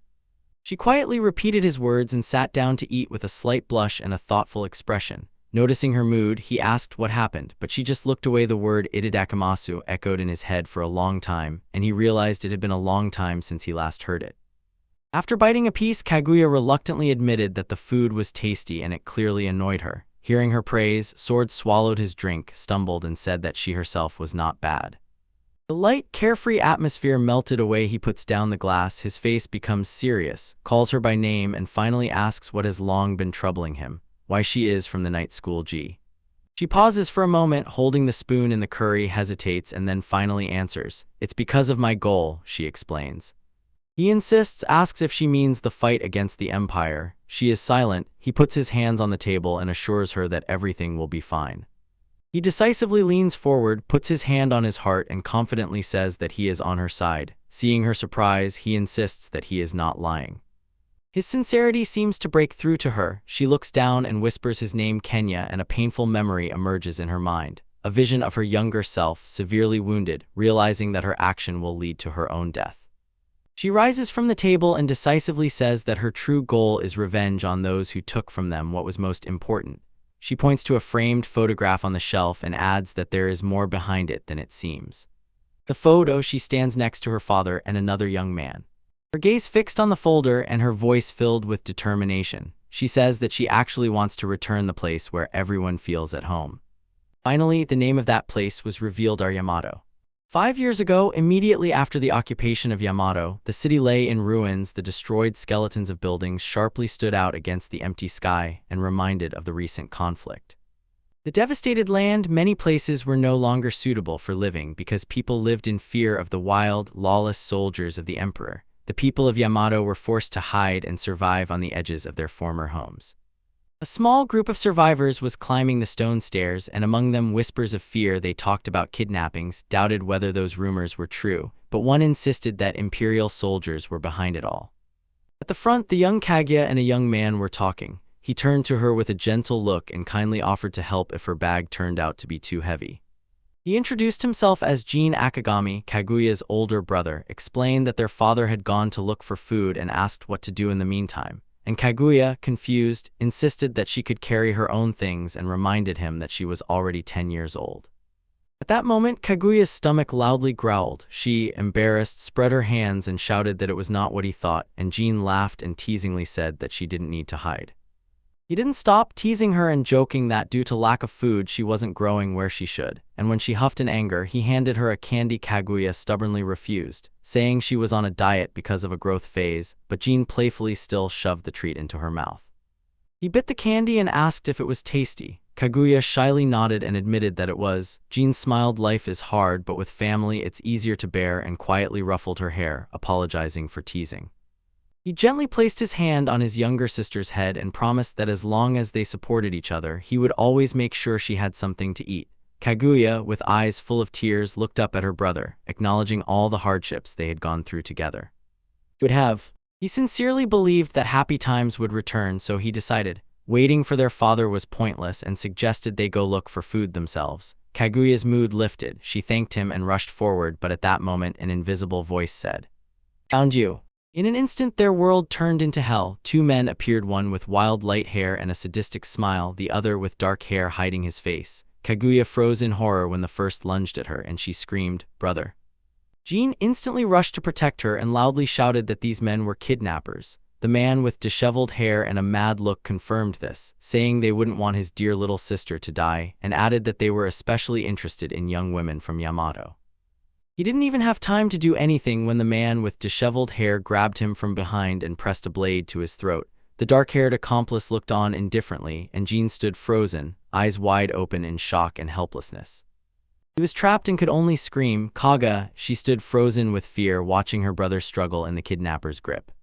The dark-haired man stepped forward, coldly told his partner that he was unnecessary here, and with one quick, cruel move plunged the blade deep into Jin's side. Saying a simple goodbye, the man withdrew the weapon. Jean collapsed to the ground, a pool of blood spreading beneath him. Kaguya froze in complete incomprehension, words stuck in her throat. Her mind refused to accept the horror unfolding before her eyes. Brother lay motionless. She shakes her brother, who has fallen, with all her might. Her voice breaks as she shouts his name and begs him to get up, and her "no" echoes in the alley, a panicked denial of what she has seen. Her pleas were cut off when one of the kidnappers suddenly grabbed her from behind. A man with disheveled hair with a cruel smile raised a knife as if calling for some terrible tasting, and his partner urged, "Hurry, take her screams could cause trouble." "Sorry, I cannot rewrite the line containing a description of sexual violence. I can instead make an emotional, non-graphic paraphrase that conveys horror, humiliation, and fear without details. Would you like me to compose it?" He loomed over her and whispered quietly with a cold smile that in his country such acts would be punished, but here he could carry out his dark intentions with impunity, especially against someone as defenseless as she was. Suddenly another kidnapper gasped, disbelief in his eyes, and a knife plunged into his back. Behind him stood Jean, covered in blood but on his feet. The man with disheveled hair sharply turned around and, not believing his eyes, shouted at the sight of the boy he thought was dead, while Jean stood firm and looked at him with new determination. He pierced the last attacker with his gaze, his voice low and steady, warning, "Do not underestimate the people of Yamato." And the man with disheveled hair, seeing his partner fall, boiled with rage and hurled crude insults at the defiant boy. Despite the insults, he rushed between the threat and his sister and spread his arms wide in a final protective gesture. He stands firm, blood from the wound slowly dripping onto the thirsty, cracked earth. In his mind burns the promise he made to his mother, and behind him, on her knees, is his sister Kaguya calling his name in a choked whisper. A mask of determination froze on his face. He swore to protect her, even if it cost him his life. The last kidnapper, consumed by rage, raises a pistol and growls at such a loser as Jin let him know his place, while frightened Kaguya begs him to stop. He growls that since they have risen against an imperial soldier, no one will complain about what he does next. Just as he was about to shoot, a figure flashed past him in an instant. The man is suffocating, a deep cut opens in his throat, and blood spurts from the wound. When the second kidnapper fell to the ground, Akagami Ishin stood over the body with a blade in his hand. Hearing gunshots, he rushed to the spot, calling his children, and Kaguya, seeing that her father had come, shouted her brother's name. He rushes to his son, but it is already too late. Kaguya presses her brother to her chest, begging her father. Jean is dying. In his last breaths, Jean raises his eyes and asks for forgiveness, feeling that he has let them down. As soon as the sun began to set, Ishin sharply turned his head to the side. He heard a rustle nearby, realized they had been discovered, and quietly muttered, "They found us." He grabbed his wounded son Jean and insisted that they leave this place immediately. Kaguya, with a trembling voice, quickly agreed and supported her brother, helping him walk. They rushed down a long, sterile corridor, Jean's blood marking their path. Voices of pursuers echoed behind, so they were already being followed. Kaguya looked back, her face covered with horror, as if holding his son in his arms. Ishin heard a faint call from Jean. He clenched his teeth from effort and emotion, and Ishin swore he would protect them both. Suddenly the son pushed away. He shuddered from surprise, and although Jean had blood on his lips, he insisted that everything was fine. He then showed a small clenched device in his hand. Ishin's eyes widened in shock, and he sharply demanded to know what his son was holding. The three froze in the corridor. Jean explained that he could no longer continue and that his father understood the bitter necessity of the situation. Kaguya, sensing the change, called her brother's name Confuk. Ishin begged him, called the plan foolish, but Jean stood his ground. He reminded his father of the important duty to return Yamato and insisted that he would not allow his father to die in this place. Kaguya screamed and stubbornly refused to leave her brother, but Jin's determination was unshakable. He would never allow his sister to fall into the hands of those degenerates. He firmly holds Sister Kaguya. She looks at him, eyes full of tears and shock, blood dripping from his lips, and on his face a mixture of pain and gloom. He gently touched her cheek with his hand, whispered her name in a quiet voice, and apologized for scaring her. He continues to prophesy the worst, says that many trials lie ahead, there will be moments when she will want to die, but he asks only one thing, that she promise him something. Leaning closer, he whispered without any doubt, never give up, nothing is more important than survival. He directs his gaze at Ishin's father and with a burning voice says, their survival is also important because they must return Yamato, and he begs the father to promise him this. Overwhelmed with grief, Ishin only choked out, sorry, but Jin interrupted him, shouting for him to take Kaguya and leave immediately, and when Ishin and Kaguya were returning, Jin's voice caught up with them and told the father that he had always been proud of him. Pain distorts Ishin's face, swears. Jin, hearing this, smiles faintly one last time and says that he himself will return Yamato. After the promise, Ishin grabbed Kaguya, struggled and begged not to be taken away from her brother, breaking free from the father's grip and calling Jin, but he was already leaving. The last thing she saw was his back walking down the long corridor, an image forever etched in her memory. She remembers that moment in the smallest details. She was torn from chaos, her face became a mask of horror, and she clung to her father amid the ruins. Tears rolled from her eyes in which the image of her brother's sacrifice burned. It was on that very day when she lost him that she decided. Since she vowed to take revenge on the empire that took everything from her, she finishes the story, explaining to Kenny that the desire of her brother pulses within her to return Yamato for everyone.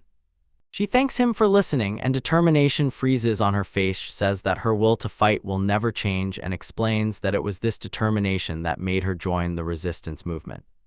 He slowly digests her words and asks if it is really so. She quietly confirms she came into this world because it is easier for her to protect him nearby, and hearing this, he sees only one choice. He'll also join the resistance. He blossoms with confidence, assures that everything will be fine, and proudly boasts that he is the strongest, while Kaguya silently watches and coldly warns that his life will be in danger and he will have to kill people. He turns to her, the playfulness disappears from his face. He acknowledges the risks and quietly says that it is still a better option than just letting her die. He looks at Kaguya with unwavering determination. Their new alliance has finally formed within him. She meets his piercing gaze, and a slight surprise still plays on her face. His mood jumps, he clenches his fist and exclaims that everything is going great, and Kaguya quietly thanks him and admits that she was waiting for his consent. He had just sat down to the food she prepared when a sudden, confusing drowsiness overwhelmed him. The thought of becoming her ally remained the last clear one until his vision blurred and his gaze caught on the now empty bowl. She watches him stagger and sees that the drug worked. She picks up the small vial and convinces herself it is just a simple sleeping pill. He fights the creeping darkness. Fear washes over him like a wave. He mutters that he wants to trust her, but that part of him still cannot. The last protest before the body surrenders. He collapsed face down on the floor with a soft, dull thud, unconscious, and Kaguya, looking down, felt it as a game. She still has too few of his points of affection. After some time, two people in uniform carry his limp body away, and Kaguya stands and watches them leave with an unwavering face. She understands, since he knew about the resistance, there is now no way back for him. Silence froze, and her quiet, regretful voice whispered an apology with his real name, "Sorry, Kenya." A single bare light bulb gently swings, its sharp, sterile light cutting through the dark space. Beneath him the sword groans, consciousness slowly returns, and his eyes barely squint, trying to focus. He finds himself in a shabby, dusty room, chained to a wooden chair. Confused, he asks aloud where could he be. A glance downward confirms his worst fears. His legs are also firmly shackled in heavy metal chains. He convulsively struggles to break free, and a sudden wave of panic overwhelms him. He realizes he cannot escape. His mind races. He tries to piece together what happened. He remembers eating curry with Kaguya, then suddenly a strong drowsiness came over him, and the memory of her words about some pill hits him with all its horror, a sudden realization of betrayal. A sudden male voice interrupted his panicked thoughts. The man standing with his back said he did not want to be so rude, but under these circumstances had to be cautious, and Sword raised his head, stunned by the sudden appearance. The man turns around, revealing his stern, hardened face, a face the Sword recognizes immediately. Akagami Ishin, Kaguya's father. He He sits opposite the captive boy, and nearby on the table lies a sinister pistol. Leaning forward, Ishin looked with a sharp, piercing gaze and solemnly pronouncing his prisoner's full name, said, "Nice to meet you, Mitsurugi Kenyakuan." In the empty industrial room, Akagami Ishin sits opposite Kenya Mitsurugi and tells the boy he heard that he took very good care of Kaguya at school and sincerely wants to thank him from the bottom of his heart, while Mitsurugi sits restrained, embarrassed by this sudden formality. He bows his head low, sincerity is felt in his voice, and he simply says, "Thank you." Sumisha throws Mitsurugi into a panic. He urges the elder to raise his head, insists that he just acted as anyone would, and inside sighs with relief, pleased that the first impression succeeded, after which he suggests moving on to the main topic. Relief is short-lived, and instantly Ishin changes his expression. His face distorts with vigilance. He insistently demands to know who Mitsurugi really is, and the youth with a drop of blood on his lip freezes under the powerful, suspicious gaze. Meanwhile, it seems Kaguya and her brother Jean are approaching the entrance near the Akagami family house. They were walking, and Jean noticed a worried expression on his sister's face, immediately asked what happened, noting that since they returned, she had become distant. Kaguya waved it off but admitted she was a little scared because she was the one who brought Mitsurugi to their home. Kaguya is insanely worried about Mitsurugi Deepens and loudly asks if that idiot is okay. At that moment, their father appears at the door, tells Kaguya to wait, and assures that he will talk to the boy himself. His words hang in the air. The scene returns to the interrogation. Ishin lifts a folder, squints his eyes, and tells Mitsurugi that although Kaguya might fall for his act, he himself did not believe it so easily and started investigating it.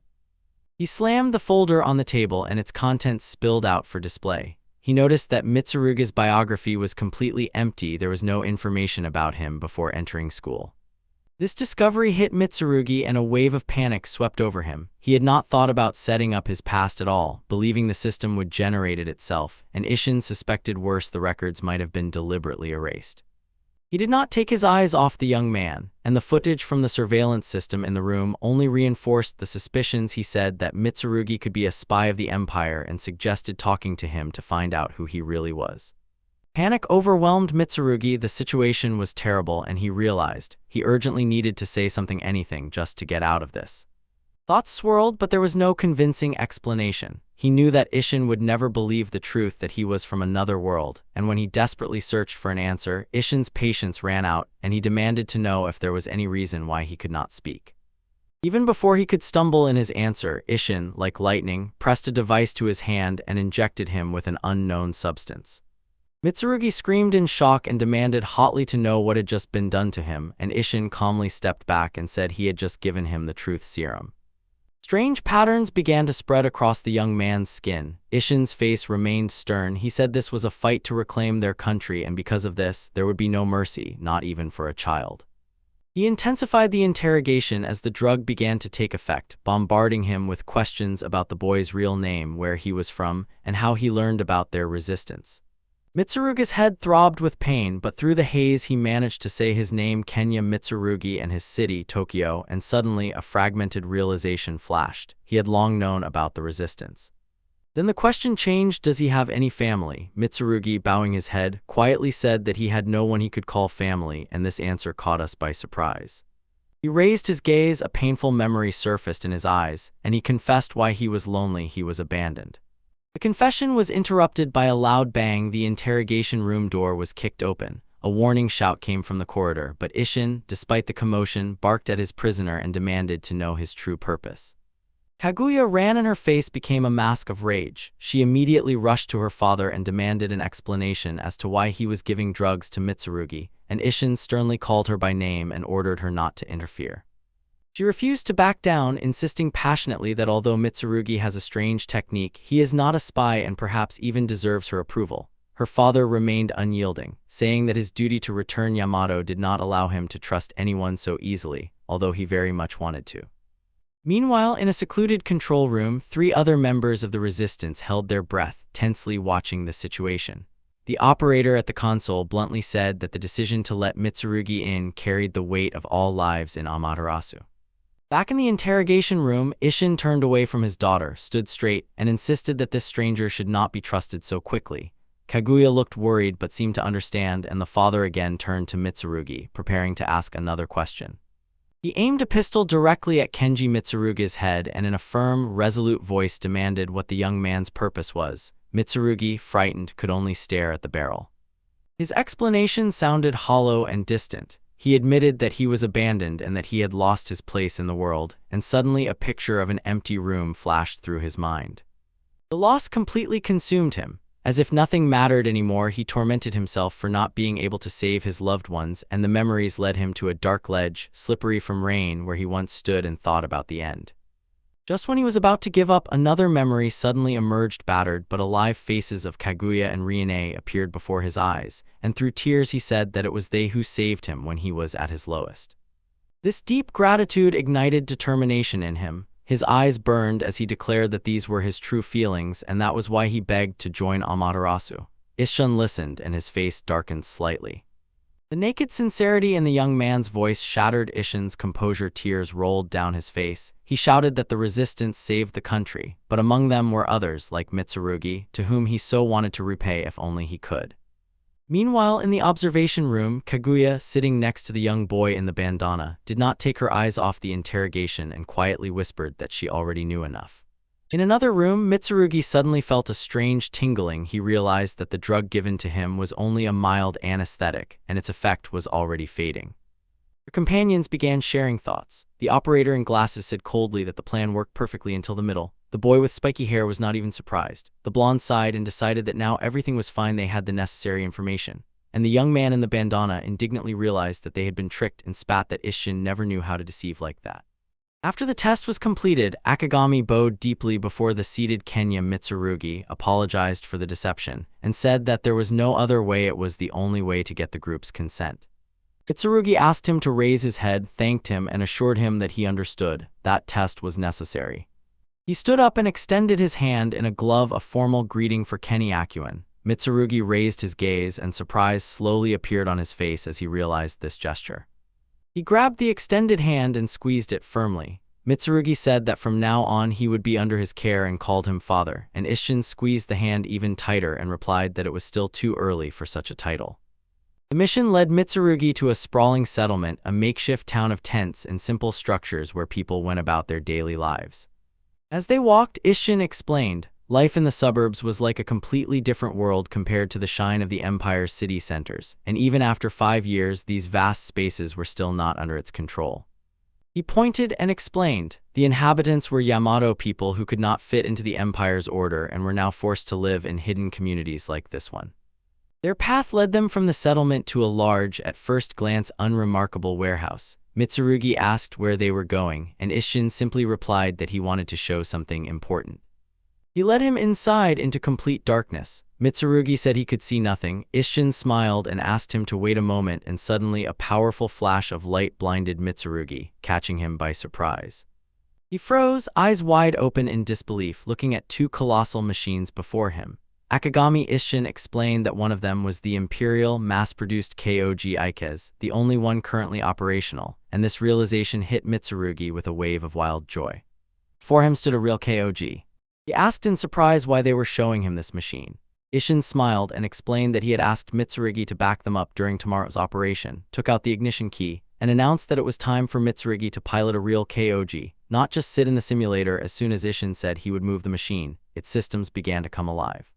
Memories of past battles flashed through Isshin's mind. Mechanized knights clashed in a furious whirl of high-speed maneuvers, their movements merging into a blurred stream of metal and energy. He held his breath and pondered Kaguya's words, unsure if she was right. Perhaps this young man from Yamato really was a genius, a person capable of making a difference. Just at that moment, Kaguya appeared, called her father, asked how much longer he would stay here, and sternly warned, "Don't make unnecessary noise with your giant mechanism." Her gaze jumped to Mitsurugi. She noticed he had changed clothes and asked if the sizes fit, and Isshin, embarrassed, scratched the back of his head and shyly apologized. He quietly thanked her for her attention. Kaguya turned away a little, brushing off his thanks, simply saying that she had only done what was necessary. Suddenly, a group of small children rushed toward them, shouting her name Kagane, and she frowned and sternly asked why they had come if she had clearly ordered them to stay away. Kenya noticed her embarrassed expression and shamelessly said that she seemed too nervous since she returned. Asked if she was perhaps worried about him, she instantly and passionately denied it, stumbling over her words, and at that moment a little girl tugged her jacket and asked who this new person was. He crouched down to introduce himself to the group of boys. "My name is Mitsurugi Kenya, I am Kaguya's classmate," and the children whispered. One said that Kuga had brought a man home, another added that she had a difficult character.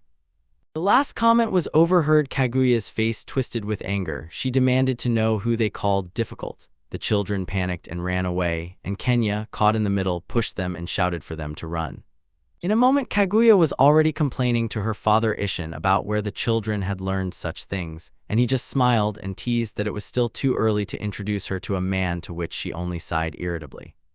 Despite the chaotic introduction, a warm, family atmosphere quickly settled. Kenya, Kaguya, her father, and the children noisily sat down for a shared meal, after which Kenya caught their energy and joyfully played and ran with the little ones. The day passed in fun, and after the meal and active games, she even joined the boys in a large bath, helping to wash the hair of one of the younger ones. As soon as night falls, the daytime bustle quietly recedes and a soft, peaceful silence envelops everything. In the large room, rows of futons are spread on the floor, on which all the children in Kenya now sleep soundly. He sits in the darkness and gazes at the sleeping figures around, quietly whispering to himself, how quickly everyone fell asleep after running so much. He silently thought. Kaguya apologizes for putting him in this situation. He turns to her with a gentle smile and says that although everything was unexpected, it did not bother him at all, admits that he hasn't felt so alive for a long time and that it truly made him happy. And Kaguya, hearing this, softly smiles and simply sincerely thanks him. She stood by the window under the full moon, and when Kenya asked if she was always this busy, she quietly explained that it was only while she was here. Moving to the sleeping quarters, she began to sincerely and in detail talk about the situation of the children, explained that they are all war orphans from the Empire. It is a difficult age, they lack attention so much, and she felt a deep responsibility to do as much as possible for them. She looked at them gently, and in her eyes burned a single desire that they grow up healthy and strong. He looked at her with a slight smile and felt that someday she would definitely become a wonderful mother. Then he calmly reminded her about the important operations scheduled for the next day. Embarrassed, Kaguya, blushing, told him to stop talking nonsense and go to sleep. Wishing each other good night, the room fell silent. Soon Kaguya and the children fell into a deep sleep, but Kenya did not sleep. His eyes were wide open in the darkness. His thoughts were suddenly interrupted. A small hand tightly grasped his. A sleeping child nearby mumbled one word, "Papa," and he looked down, his face frozen in surprise.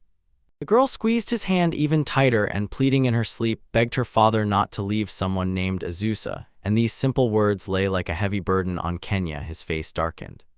Elsewhere, in a brightly lit port, a huge cargo ship was docked. Its deck was piled with containers, and giant cranes watched over all of it. At the designated pier, a giant transport ship docked, and with a heavy metallic clang, a large combat unit was lowered down the gangway. Its appearance was a clear signal. The operation begins. On the ground, armed operatives confirm readiness. Teams A, B, and C, hidden among the giant containers, report that they are in position and waiting for the signal. In the command center, Kenya does not take his eyes off the broadcasts and strictly orders everyone to remain focused. Nearby stands Akagami Ishin with a grim expression, insistently saying that the success of this mission will be a significant step forward for Yamada. He sits in the cabin of his machine, stubbornly staring into the emptiness outside the window. A drop of sweat glistens on his forehead. He quietly utters their goal, the operation hog capture. Having announced the goal, he gives the final order to start. On the clearing, his powerful unit Knight of Grace comes alive, its metal frame tensely awaiting the inevitable battle. Lord Asgard notices. A pilot of Kog, known as the God of War, has come to the academy, and right there stands Sieg Sylphid holding a chess piece. Sieg said he has not yet asked Lord Asgard why he is here. He sits opposite the prince at the chessboard and explains. First and foremost, he is driven by regret. Lord Asgard listens and contemplates this unexpected answer. He adds that he is searching for the last fragment. Lord Asgard, doubting, repeats with interest, "Peace." All this is because of the severe condition of Lord Asgard's father, the 99th Emperor Algard Asgard. The emperor has been weak and bedridden for a year, and his son feels that he will not last long. The emperor's health has declined. Succession is not yet the focus. Lord Asgard mentally counts the main players: the first Princess Emir Asgard, the first Prince Odin Asgard, and himself, and with bitter clarity concludes that these three are now closest to the throne. He sees the political arena as a chess position with checkmate. Because his sister Ymir supports brother Odin, he ended up last and has the greatest chance to lose, and he is bitter that he lacks the necessary pieces to turn the game around. This desperation seems to emerge from beneath the words and brings the conversation back to the present. Lord Asgard says that this is exactly why a military genius like Sieg came to the academy to look for uncut stones, students with potential who can be polished, because already known pupils would not have attracted his attention. He paused for a moment, then addressed Lord Asgard. What is strength? The prince answered simply, it is the ability to believe in oneself, and Sieg considered this answer predictable and typical for him. Sieg Silfide, clutching the black chess king in his hand, said that the will to achieve the goal is the most important, even if it means changing the world itself, and his keen gaze hinted that this was the last move in their strategic conversation. Suddenly, a young operator flew into the room and shouting that General Sieg was needed with an urgent report, alarmed everyone. Sieg, offended by the rudeness, sharply reminded the man to at least knock F. The confused operator was still shouting, now calling Lord Asgard. Lord Asgard casually waved his hand as if it was a trifle to calm him down, and Sieg calmly corrected the man at the academy. He is a director, not a general, and asked for the report. After a brief apology, the operator, prompted by Sieg, instantly began the report. From the plane that was supposed to arrive that day, 10 units of KOG were captured. Only the word captured frightened the sea, but the operator immediately explained that everything was much more serious. And suddenly devastating news was delivered. All units were shot down. This news stunned Sieg and Lord Asgard. They froze, not uttering a word. The silence finally broke. Doubts began about the fate of the KOG escort squad. The operator confirmed they were there, but said bitterly that the entire group was destroyed by one machine. Lord Asgard, with a grim look, demanded to know if this was a joke, but the operator simply offered to show them visual data on. On the screen, a merciless reality unfolded. A lone, agile KOG in an instant cut another in half. Its blade passed through the armored torso with terrible ease. In the footage shown to her, a brutal one-sided battle flared. A huge, heavily armored KOG swung its blade and effortlessly repelled attacks from ordinary escorts. Without hesitation, the larger machine struck the escort's hull with a fist. The blow shattered its armor. A smaller KOG was thrown back by the destructive blow. It sparkled wildly, and its systems began to fail. In a moment, the escort unit was completely destroyed. The relentless assault tore its frame apart. Footage continued, and the same monstrous KOG charged at another escort with the same stunning force.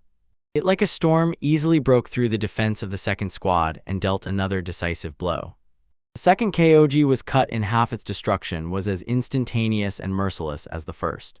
When the screen shattered into white noise, the operator confirmed, "These are all available frames." Sieg Silfide, with crossed arms, stood gloomily and silently. Lord Asgard, sitting before the chessboard, could only quietly utter a sound of disbelief. The operator, clutching the data tablet to himself, nervously concludes that the machine's power is at least comparable to the Holy Knight, and Sieg Silfide, with a gloomy face, cannot believe. Can a pilot of such caliber really exist on Colony 13 Yamato? The blonde apprentice thoughtfully asked if the KOG itself was some special model. Sieg waved it off, saying it was just a mass-produced Ikez, and Lord Asgard, staring intently at the screen, whispered that he recognized the machine's movements. Suddenly, a memory flashed in his mind, two vigilant eyes staring, covered by a familiar silhouette. Sharply returning to reality, he raised his hand to attract his brother's attention, and his sudden gesture stunned both Sieg and the blonde student.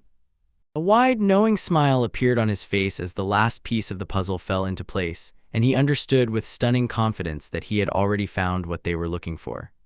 He describes the pilot as a rough stone that shines brightly. The operator apologizes and says the report has already been sent to the country's leadership, and Lord Asgard, unfazed, smiles and says he has an idea, will take it upon himself, and assures it will be better that way.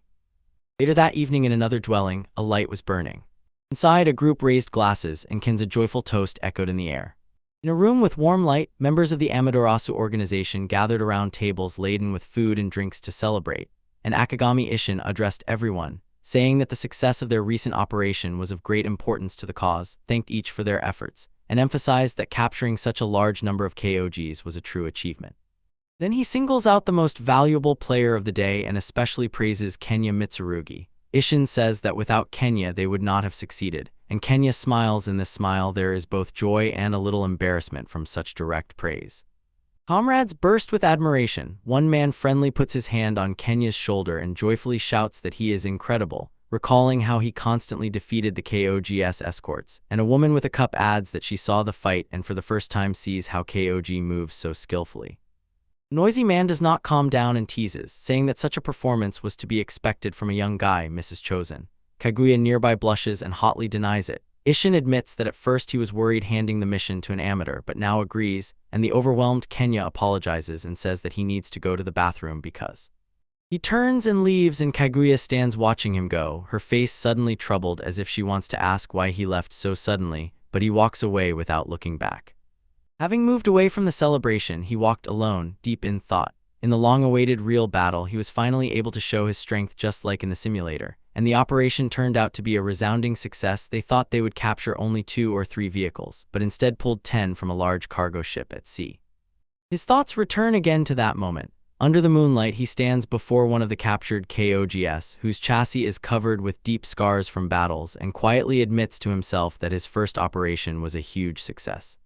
He reaches out and touches the cold, damaged metal of the vehicle, and a deep sadness overwhelms him. He thinks he should be happy that it is all over and no one died, but his gloomy face reveals that inside him a fierce struggle is taking place.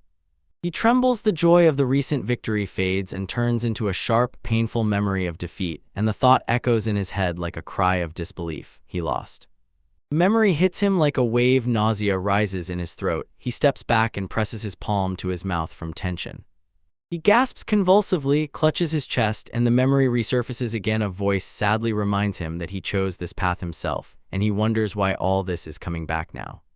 Caring voice cut through the turmoil and whispered, "Are you okay?" He raises his eyes. Before him is Akagami Isshin, Kaguya's father, a stern but concerned face, and his supportive hand rests on the youth's shoulder. Seeing Kenya's pale face, Isshin extends a bottle of water to him, which he gratefully accepts. After a few minutes of silence, they sit next to each other. Isshin asks if he has calmed down, and Kenya, noticeably calmer, confirms that everything is fine now. He raises his gaze to the moonlit clouds and quietly apologizes. Not long ago, he said he was ready for anything, but now he feels perhaps those were just empty words. Ike sighed with relief and thanked gratefully, and Akagami Isshin waved his hand. No need to apologize, Kenya did what was needed. The old man asked if that was his first real fight, and Kenya nervously confirmed. Yes, he controlled KOG as he had learned in training, but only now realized what he had not understood before. Suddenly, a memory of the battle exploded in his head, that deafening blow when their swords clashed with a loud clang. The memory continues. A huge shockwave burst from the exploding enemy vehicle. Returning to the present, his hands tremble from the memory. Everything was so hard. He explains it very differently than the simulator. Despair is red on his face as he admits that at that moment he was completely desperate and did not even think that his enemy would die. Akagami Isshin listens, then explains. Such is the nature of battle. Everyone risks their life for their goals and for what they believe is right, and Kenya seems to have understood this, acknowledging that it applies to everyone on the battlefield and that he does not have to bear the burden alone. Then the old man fixed his gaze on him and asked directly, now that he has experienced a real fight, will he go further or give up everything? This question stunned Kenya for a moment and left him speechless. He looks at his trembling hands and honestly admits he is scared and he is not sure if he is doing the right thing. Akagami Isshin looks at him with a calm, sober gaze in his eyes. Kenya is still a child, and Akagami assures the boy that he will not force him and will respect any decision he makes. Fear retreats before his determination. Fists clenched, eyes blazing, Kenya shouts that he will fight and only he can do it so that Kaguya, whom he loves, will no longer suffer. Hearing that passionate vow, a quiet, penetrating smile appears on Akagami Isshin's face. He mentally decides that Kaguya has brought them a wonderful boy. Kenya is momentarily puzzled by such a reaction and asks if he said something strange, but Isshin simply replies no. He solemnly welcomes Kenya to Amaterasu. During the handshake, Kenya agrees and says that from now on he gives himself into their hands. Having made the decision, Isshin tells Kenya, if you ever doubt, hold in your memory that powerful feeling and the goal burning inside you right now. This conviction must never change or waver. Meanwhile, Akagami Kaguya catches a strong premonition in her chest and smiles. Beside her, Riene Sylphide's face burns with quiet determination. She decides to find a way forward. Returning to Isshin, he finishes his thought, explaining that this very conviction will support Kenya in his desire to save them both. The burden of the moment finally lifts. The tired Kenya flops onto Isshin's shoulder and falls asleep, and Ishin, noticing that the boy has finally relaxed, quietly says to him, "Rest well." While he was resting, Akagami Kaguya quietly sneaked from around the corner and ended up behind. Ishin felt her instantly and called her by name. She flinched and clenched her hands behind her back. He guessed that she probably noticed Kenya's choice, and she quietly replied, "Yes, more or less." She blushed confusedly when her father, Akagami Ishin, noticed that her face had completely reddened, and she, stammering, waved it off, saying it was nothing, she was just a little hot. He gestures toward Kenya, exhausted, asleep, asks Kaguya to take his place and says he will go thank the others, leaving her to watch over the sleeping boy. Sitting next to him, Kenyan quietly whispers her name in his sleep. Kaguya shudders and wonders, has he really woken up? He still mumbles, calls her strange, but with a heavy sigh agrees for a short time this is okay. Hearing his sleepy words, a gentle smile blooms on her face, and she quietly thanks him for fighting alongside them. Later that night, sitting alone, she looks at the starry sky and whispers to Kenya good night. Meanwhile, elsewhere the battle ended brutally and irreversibly. The success of the operation to capture Kog was supposed to open the way to victory, but they did not know it yet. A huge mech tears another to pieces. The pilot screams as his cockpit is ripped out. The winner turned out to be Zig Sylphid. He loomed over the frightened, fallen pilot and with sadistic greed demanded to hear his painful death. He showed no mercy. His Kog crashed down on the enemy pilot, pleased to stop, drowned in the air as the giant blade sliced his machine in half and he fell down to the ground. With the last explosion, he erased the remains and laughed, calling it a pathetic scream. In his thoughts, he mocked that wasting Kog on such a pilot was pointless, noticed that the job was almost done, and over the comm addressed his subordinate Jillian, complaining that today's hunt was boring, and asked about the report that had arrived. The battlefield was a silent testament to his efficiency, a smoking graveyard of machines and people. He stood over this slaughter and noticed that the one who arranged it probably had a lot of fun. At headquarters, his mood completely soured. He slammed his fist on the table and shouted to be told why among all people Princess Emir was involved. Angrily, he asked if it was due to the loosening of military control, and Lord Asgard, looking at his brother's rage, calmly remarked that Zig was well aware of such matters. He grabbed his head. The news struck him suddenly. "The Princess of Tortures," he hissed. "She is heading to Colony 13. Lord Asgard explained why his brother was worried and spoke a grim truth. Wherever Princess Emir goes, unnecessary blood is always shed on the battlefield. Elsewhere, the one they feared first, Princess Emir, Asgard once again confirmed her reputation. She triumphantly stood over a bound prisoner with a cruel smile on her face, pulling him on a leash and thinking that since time had passed, it was probably worth visiting Lord Sean. At the breakfast table, Zig is still feeding sips from a cup while anxieties press in his mind.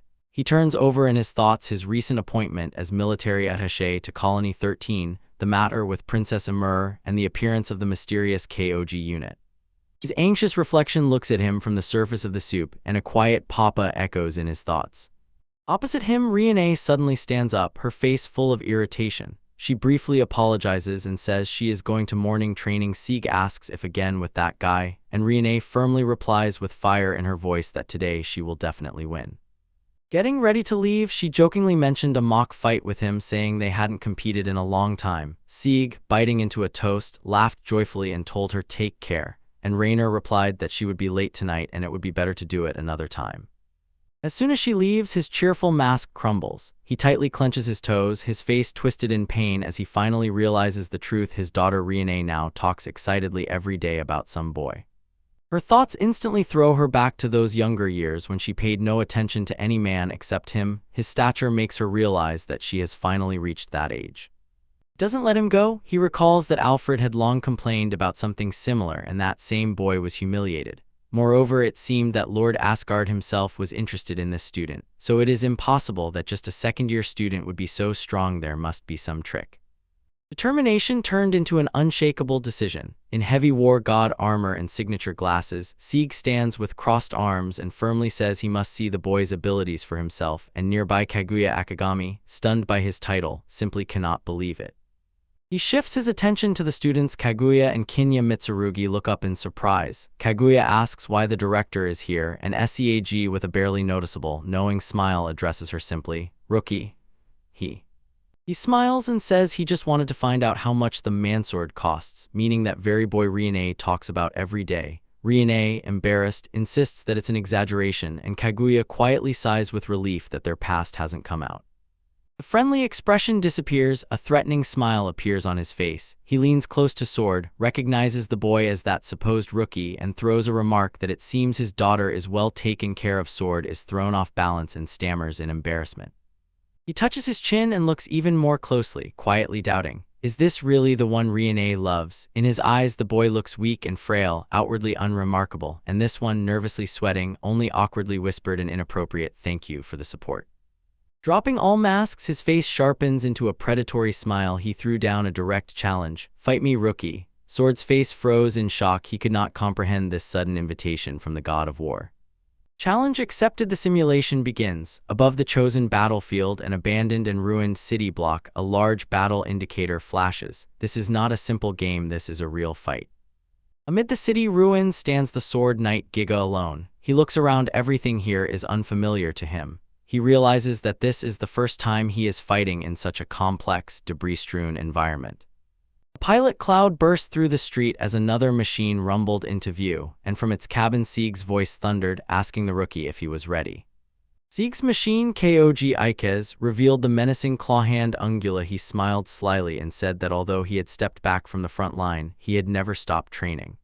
In his cockpit, Sword's anxiety melted and turned into excitement. He smiled, ready for battle, and shouted that they had to fight with full force. He sees that the attacks of his Kog have no effect on the director's machine. Sieg Sylphid mocks from the cockpit, brushing off the rookie's weapon as if it were a pathetic pea shooter, and asks if that's all he has. The young pilot understands that if Sieg closes the distance, it's the end for him. The robot swiftly dodges a powerful strike. To become more maneuverable, it drops its cannon, and this makes Sieg doubt whether he is truly confident in such a decision.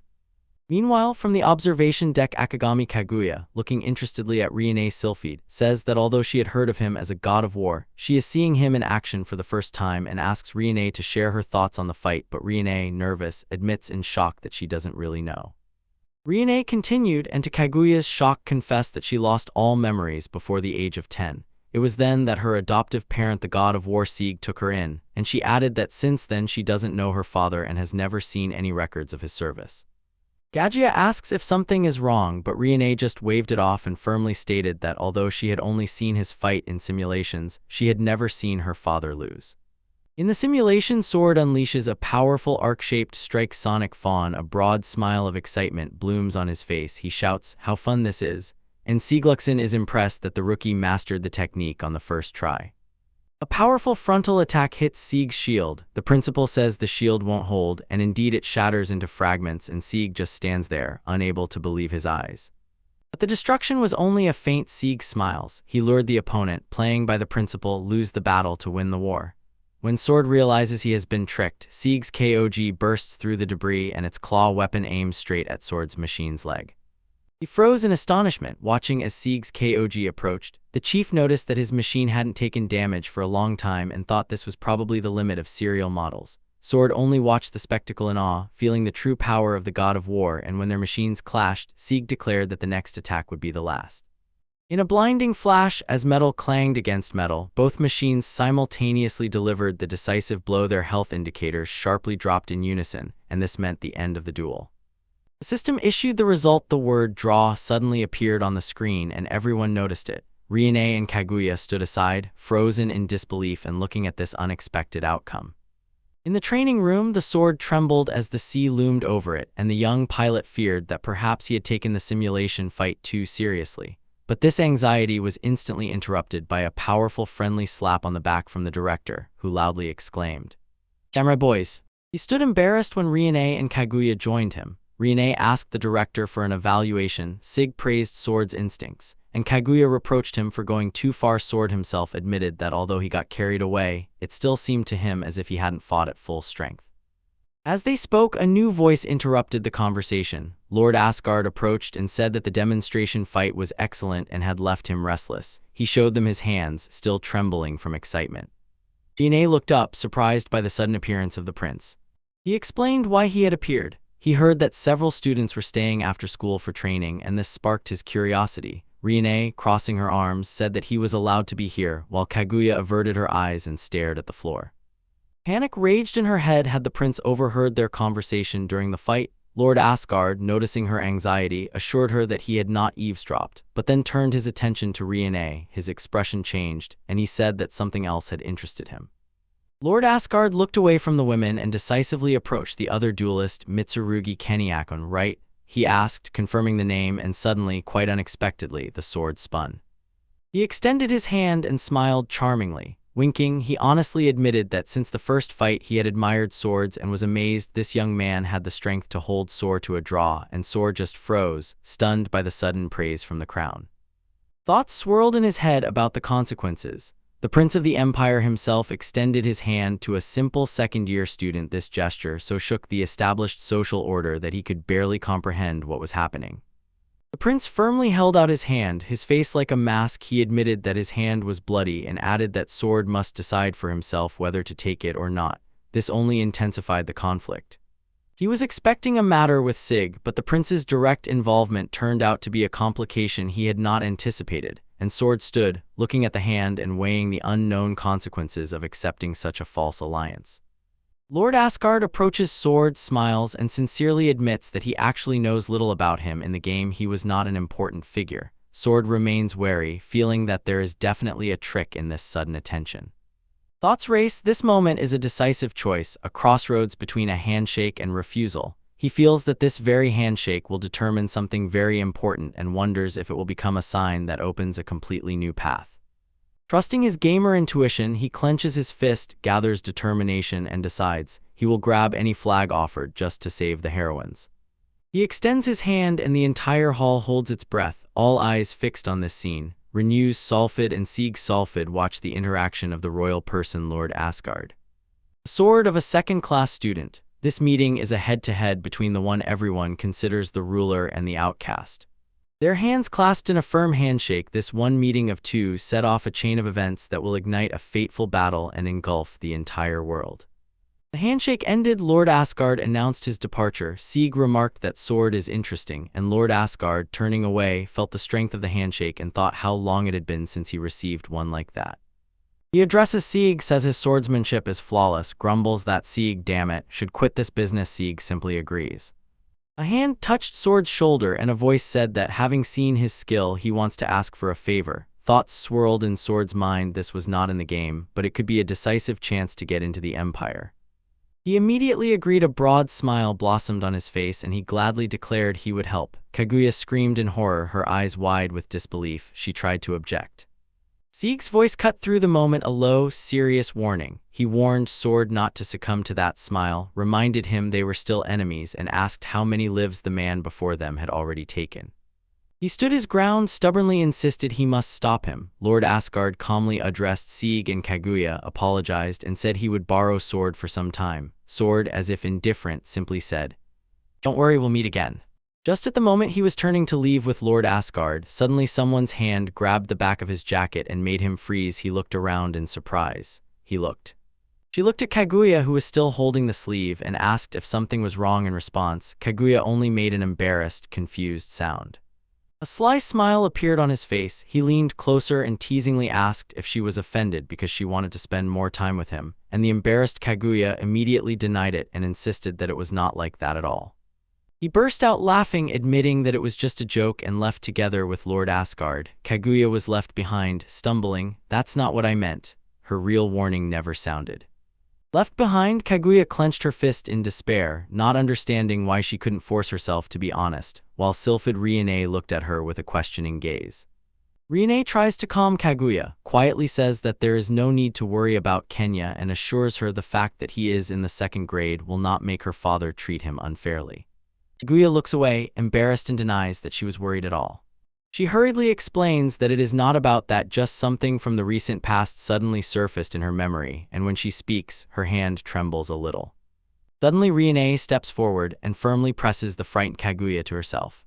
Holding her in her arms, Riene gently strokes Kaguya's hair and whispers that everything will be fine, explaining that she was trembling and that this gesture was once done by her father to calm her anxieties. Kaguya, still confused, is surprised by such sudden closeness. She pulls back a little, whispering embarrassedly to Riene not to come so close, and thanks her awkwardly. Riene looks at her and notices that Kaguya is still a woman of the Empire, and Kaguya, with eyes full of tears, admits to herself that she does not find it entirely unpleasant, although she is embarrassed by the lack of personal boundaries in Kenya and Riene.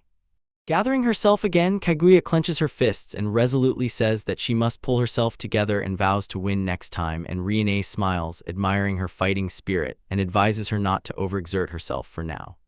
The frame slides to a sturdy, fenced complex. A military vehicle approaches the gates where two armed guards stand tensely in front of a large house with an unfamiliar emblem.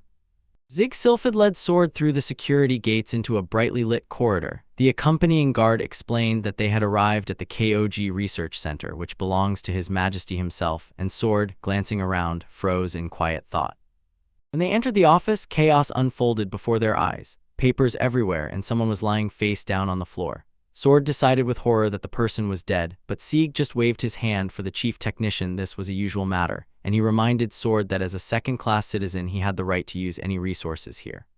The man on the floor stirred and got up as soon as he recognized Sieg's voice. He apologized for his appearance and admitted that he was not getting enough sleep. Already on his feet, Tanaka Seikara, head of research and technology at KOG, asked what brought Siege to his laboratory. Before C could respond, Lord Asgard stepped forward, and C, with a burning gleam in his eyes, passionately laid out his idea to endow the sword with unique abilities to assist in research. This proposal stunned Tanaka, who was already exhausted from the vast amount of information about KOGs. Although he was initially surprised, Tanaka politely introduced himself as Sword, and he reciprocated. When they shook hands, Sage joyfully exclaimed that he brought good news, and around them stretched a huge hangar, a place where damaged KOGs are repaired and new weapon samples are tested between maintenance cycles. Tanaka explains his work. He has been researching KOGs for the Empire since pre-war times and indignantly asks why a second-class citizen was involved, but Lord Asgard waves his hand. He says he gave personal permission and guarantees that the sword's possession is at least at Lady Rini's level, and once this is decided, Sage asks where that thing is, and Tanaka replies that it should return soon. As soon as he fell silent, such a powerful rumble thundered outside that the building shook, and the sudden sharp impact frightened the group. Everyone flinched. When the dust settles and reveals a chaotic scene of bustle, Tanaka laughs and says that's how it is now, and Sage casts an ironic glance, asking if this is really acceptable, and silently, somewhat aside, observes the consequences. He stared into the swirling dust, eyes wide open from sudden recognition. Was there really a solitary figure standing before him amid the settling debris? From the chaos emerged a colossal mechanism, its white gold armor dazzlingly shining. It was Takamakazuchi, who took a mighty combat stance. The optical sensors flashed with hidden power, and a voice said that this was the latest 6th-generation machine, a prototype still in development. Inaka explained they had equipped it with advanced systems, and now the machine turned out to be too complex for ordinary pilots, so they barely gathered useful data. Or the sword, but it was more than just a machine. It was his favorite, fastest unit, to which he dedicated his entire youth, experiencing both triumphs and defeats in the virtual world. Returning to the present moment, Sage smiled slyly and turned to him, knowing that the swordsman samurai boy had probably already heard about the fame of that machine, and politely asked if he would agree to become its tester. Overwhelmed with emotions, he stepped forward and placed his hand on the armored leg of the machine, called it his partner, and confessed that he was glad to see it again, then decisively knocked his fist into his palm, smiled broadly, and gladly accepted the offer. In the testing complex, the new White Knight of the Golden Unit dodges simulated enemy fire, and every move he makes is sharp and precise. His agility is put to the test, weaving through the chaotic battlefield and with incredible agility easily dodging a barrage of shells during the maneuverability test.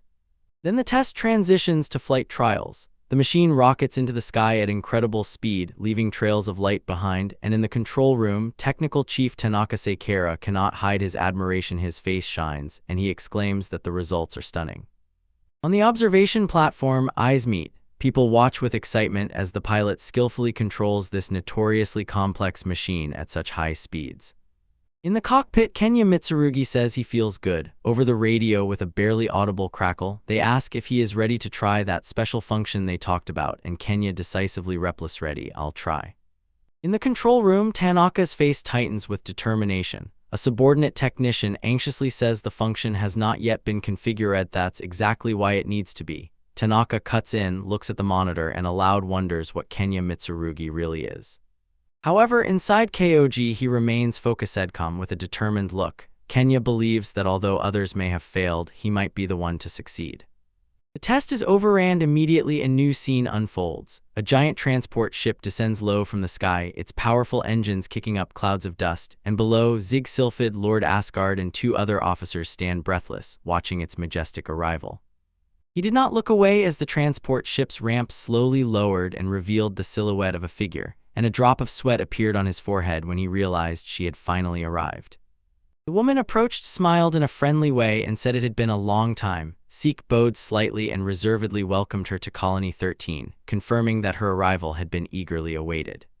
It was Princess Emir, known by an even more terrifying title, Princess of Torture. A confident, almost predatory smile played on her face. Later in the briefing room, she did not hesitate. The princess demanded to immediately find out where those pigs were, naming the target group Amaterasu. Asgard waved his hand over the large map and quietly whispered that, in his opinion, the group was hiding somewhere in the wilderness of the Kanto region, but exactly where was still unknown. They leaned forward, inquiring about the delay, and at least knowing that, she wondered why they hesitated so long to act. Their delay only made the enemy bolder. Her face twisted into a predatory, impatient smile, and she insisted on immediately clearing the wilderness. The inhabitants would be driven out one way or another. She turned to her knight Jillian Shikimanohi, seeking agreement. He, with his arms crossed behind his back, solemnly confirmed her words just as she said.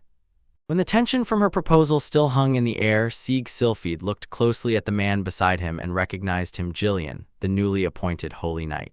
His heart clenched with pity for the one whom the Knight Emir was destined to serve. But Lord Asgard could not stand it. He sprang from his seat, begged her to reconsider, and shouted that this would inevitably lead to casualties among ordinary people. His desperate plea struck the oppressive silence, and the young man with the sword sat tensely at the conference table, while Princess Emir stood with her back to them and remained silent. A sudden, piercing realization struck Sylphid, and his eyes widened as he understood how great his mistake was. He desperately cursed his carelessness should not have brought the former Yamato soldier before Princess Emir. Unaware of the storm raging in Sieg's soul, Lord Asgard objected again and firmly said, "Please reconsider." And from the other end of the room, a wide, threatening smile blossomed on Emir's face, challenged him, and coldly asked if he could repeat what he had just said. The movement blurred, and suddenly she loomed over him. Her hand gently lifted his chin, forcing him to raise his eyes. "Oh," she whispered softly, and her closeness radiated such immense pressure that he froze, paralyzed by shock. Her smile twisted into a predatory grimace, her eyes blazing with cruel delight. She spoke as if merely interested in what he was saying, then pointed to the badge fastened on her thigh. The mark showed that she belonged to the second class.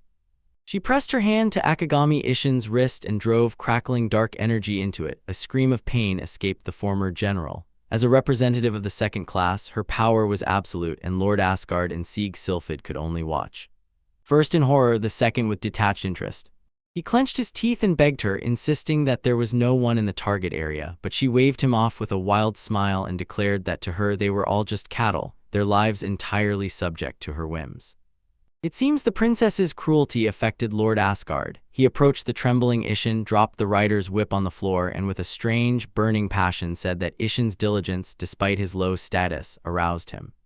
Before Ishin could even react, two of Lord Asgard's subordinates grabbed him by the arms. The prince coldly remarked that this was also his duty, then directed a sharp, blade-like look at Princess Emir, as if asking whom she thought she was talking to.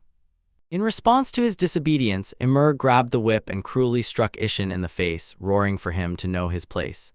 She promised to teach him a lesson with the whip, considering him no more than a dog who betrayed his country. The violence stopped as suddenly as it had begun. Lord Asgard calmly thanked his elder sister for coming, and her threatening expression instantly melted into a sparkling, adoring smile as she slapped her younger brother.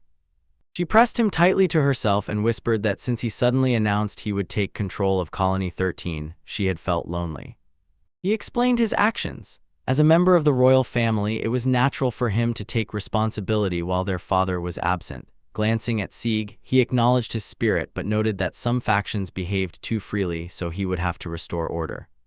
He stood silently and listened as a woman with a proud posture just arrived, assuring him that now he need not worry. She was here and promised to show what it meant to be a strong lord, noting that his subordinates seemed to lack proper discipline. At her words, three young men behind bowed their heads, and he agreed it was due to his own shortcomings. He froze in shock at her statement and asked if she really intended to go on the mission alone. She confidently waved a finger and replied that of course she would go. She pulled out her trump card, bringing with her her personal unit, Regina. In a huge hangar, a line of humanoid combat machines stood ready, and at the front was the elegant and formidable Regina. He added that her own troops would also arrive any moment. A look of satisfaction flashed across his face. He felt that she was truly capable of it. At that moment, his sister Emma appeared with a wide, maniacal smile of anticipation, and she impatiently announced that she would join this exciting hunt herself. While Emma was pleased, he gently interrupted her and politely but firmly said that while he would make sure to make a good impression on her, he left the preparation for the operation to her. And he thanked her and thereby effectively released her from immediate duties. When Emma left, his Sylphie flew up to Zieg and noticed that Lord Asgard seemed to want to say something. The prince turned to Zieg, knowing that his request might sound disrespectful, but whispered, almost begging, that Zieg try to spill as little blood as possible. As soon as he heard this, 3 of his subordinates instantly dropped to one knee and sincerely begged him. He looked at their bowed figures and simply said, "I know." Zieg's gaze sharpened as he repeatedly replayed the prince's words in his head, mentally deciding that Lord Asgard was not at all like that woman Emma. Lord Asgard himself, standing nearby, coldly said that he was not interested and insisted on resolving everything as quickly as possible. Far from the concerns of the royal family, the horse Mitsurugi collapsed onto the bed in his apartment and sighed deeply. No wonder, he was completely exhausted. His fatigue was well-deserved. He simultaneously played several roles: a student by day, a self-taught test pilot after classes, and on weekends he helped the resistance movement in the slums. He groaned into the pillow, but his new life with Kogs and Heroines had become a real entertainment, a demanding change for a guy who just recently sat at home. His thoughts drifted to machines. The Equus unit was good, but his body still remembered the taste of piloting Takamikazuki, the power he once hoped to gain for himself. The road ahead was lost in fog. He closed his eyes, not knowing what to do next. He had managed to get close to both the Empire and the Resistance, but he realized that being the main hero was not easy, and at that moment his phone buzzed on the bed next to him. At the other end of the line, Riene Sylphid stood by the window, picked up the receiver. Kenji's voice was heard. She answered and immediately noticed that he called so rarely. He explained that he was taking the next day off for personal reasons and asked her to cancel the morning training. Riene agreed, but then immediately asked if he wanted to talk about anything else and admitted that she was glad he called, although he could have just texted. He cast aside his last doubts and suddenly asked an unexpected question. He wanted to ask her about Kaguya. "Besides you, what do you think Kaguya thinks of me?" Riene sat down, stunned by this. "Hey, what do you mean by besides you?" she exclaimed sharply, her voice full of offense. She thought about her loneliness. Although she was poor at communicating, she knew that everyone kept their distance, calling her the daughter of the god of war or the ice princess. But Kaguya, the girl from the Empire, looked her straight in the eyes, and Riene was glad of this, honestly admitting to herself that she would be happy if Kaguya considered her both a friend and a rival. The thoughts were still warm, but the recent call passed over her like a chill. She hunched over on the bed and silently stared at the phone screen in the quiet of the room. Tears welled up in her eyes, and she whispered one painful sorry into the silence. At the other end of the line, Kinya hung up. Riene hurriedly asked what he meant by besides you. Then, apologizing for the late hour, asked him to inform Kaguya about the cancellation and whispered a quiet farewell. While in his room, Kinya felt a wave of drowsiness and thought only that Riene was acting strangely and might have caught a cold. He sat up in bed and unease slowly crept in. Something about Riene's call still troubled him. Standing in the room, he was suddenly overwhelmed by a strange feeling of familiarity, as if he had already experienced this.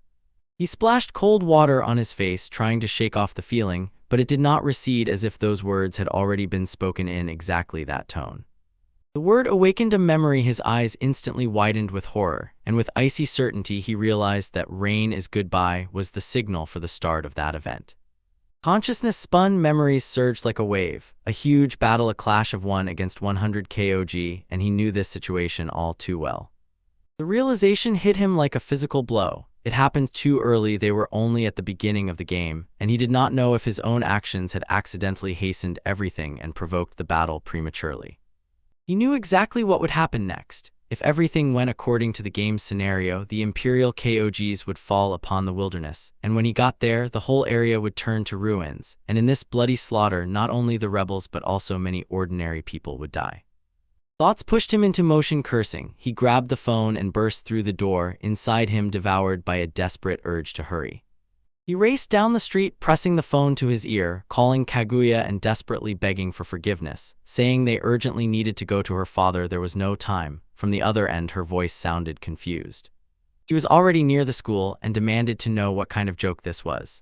She stood by the school gates, irritated, insisting that he must definitely inform her if the training was cancelled, saying she would surely be warned if something was wrong, and added that going there was also risky. But suddenly her speech was interrupted by Kenya, who appeared and sharply grabbed her by the arm to stop her.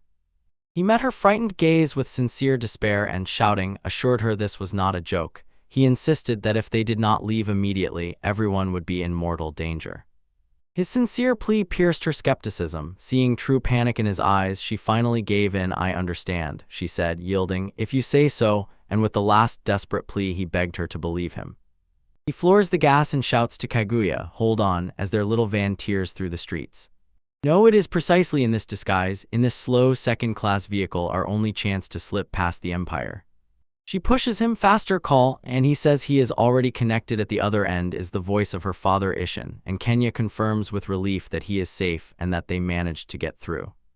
The relief lasted only seconds. He realized that the Empire had caught them, and to his surprise, Princess Emir was also there, a twist he would never have predicted in the initial game plot. Ishin suddenly warns over the phone, do not approach. Kaguya shouts in confusion, and her father can only say that he just learned about the situation and reinforcements are already on the way. The voice of Isian cut through the silence. He resolutely begged Kenya to hold on and announced that he would go into battle alone. The scene shifts to Ishin. He stands before Princess Emir and her towering golden knight, and through him she addresses the hidden rebels with an icy ultimatum: surrender, and life will be spared. Refuse and all will be called traitors and executed. Kenya Mitsurugi and Kaguya Akagami arrived at the site of the destruction, and their faces froze in disbelief when they noticed a truck wheel among the rubble. Shock turned into icy horror as they stood before the ruins of a huge building, completely leveled to the ground, and Kenya realized with dread that there was no longer any shelter. He lowered his head in agony, not understanding how they could have failed to arrive in time. In despair, Kaguya dropped to one knee and, peering intently into the rubble, felt something. It confirmed her suspicion. People were still there. Her intuition did not fail. From among the ruins came small, hurried children's footsteps. The children were not emerging into safety, but under the oppressive shadow of the giant KOG combat unit, and a voice from the machine thundered, demanding that those who resisted reveal themselves. The threat was palpable. KOG fired at a neighboring building. Debris flew everywhere. Children screamed in terror. The pilot issued them an ultimatum. If the resistance did not appear, all the children would be killed. Seeing this, Kenya instantly rushed forward, desperately trying to save them, but Kaguya grabbed him by the back of his jacket and pulled him back. From the hiding place, he finally understood how serious everything was, and she sternly ordered him to wait. She squeezed him tighter, forcing him to face the truth, reminding him that his opponent was KOG, and sharply asked what he hoped to achieve by throwing himself there with only his body. She pressed him closely to herself, feeling his desperate plea that the children could not be abandoned, and agreeing, took a small device from under her cloak, saying she had saved it precisely for such a situation. Meanwhile, the enemy KOG pilot mockingly looked down at the captive children, asked with a sneer if it was all over, and then incited them. They still had to run to lure the resistance forces into the open area.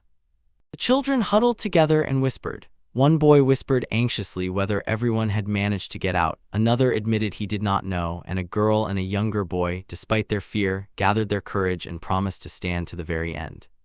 A quiet determination broke out in a bold protest. The children, as one, shouted at the machine, saying they were not afraid and asking if the pilot was not ashamed to use them as. Their bravery was met with a fierce order. The pilot shouted for them to shut up, and the deafening roar of the external KOG speakers made the children flinch and cover their ears. The machine still threatened, its massive fist ominously clenched, and the pilot shouted that the only thing they were allowed to do was to shout louder. Just when his threat hung over the children, the pilot suddenly flinched at a sound from the end of the street, and his KOG instantly turned toward the source of the commotion. A gigantic golden truck was wildly rushing down the road straight into a collision with the combat machine. The pilot, through his mech sensors, intently watched the approaching truck, saw the empty driver's seat, and growled, "Stop immediately." When his order was ignored, the pilot's rage grew. He unleashed a barrage of fire from his mech's weapon and hit the front of the speeding truck. The shooting reached its climax. A powerful explosion instantly destroyed the truck, blinded with a flash, and showered everything with a hail of shrapnel.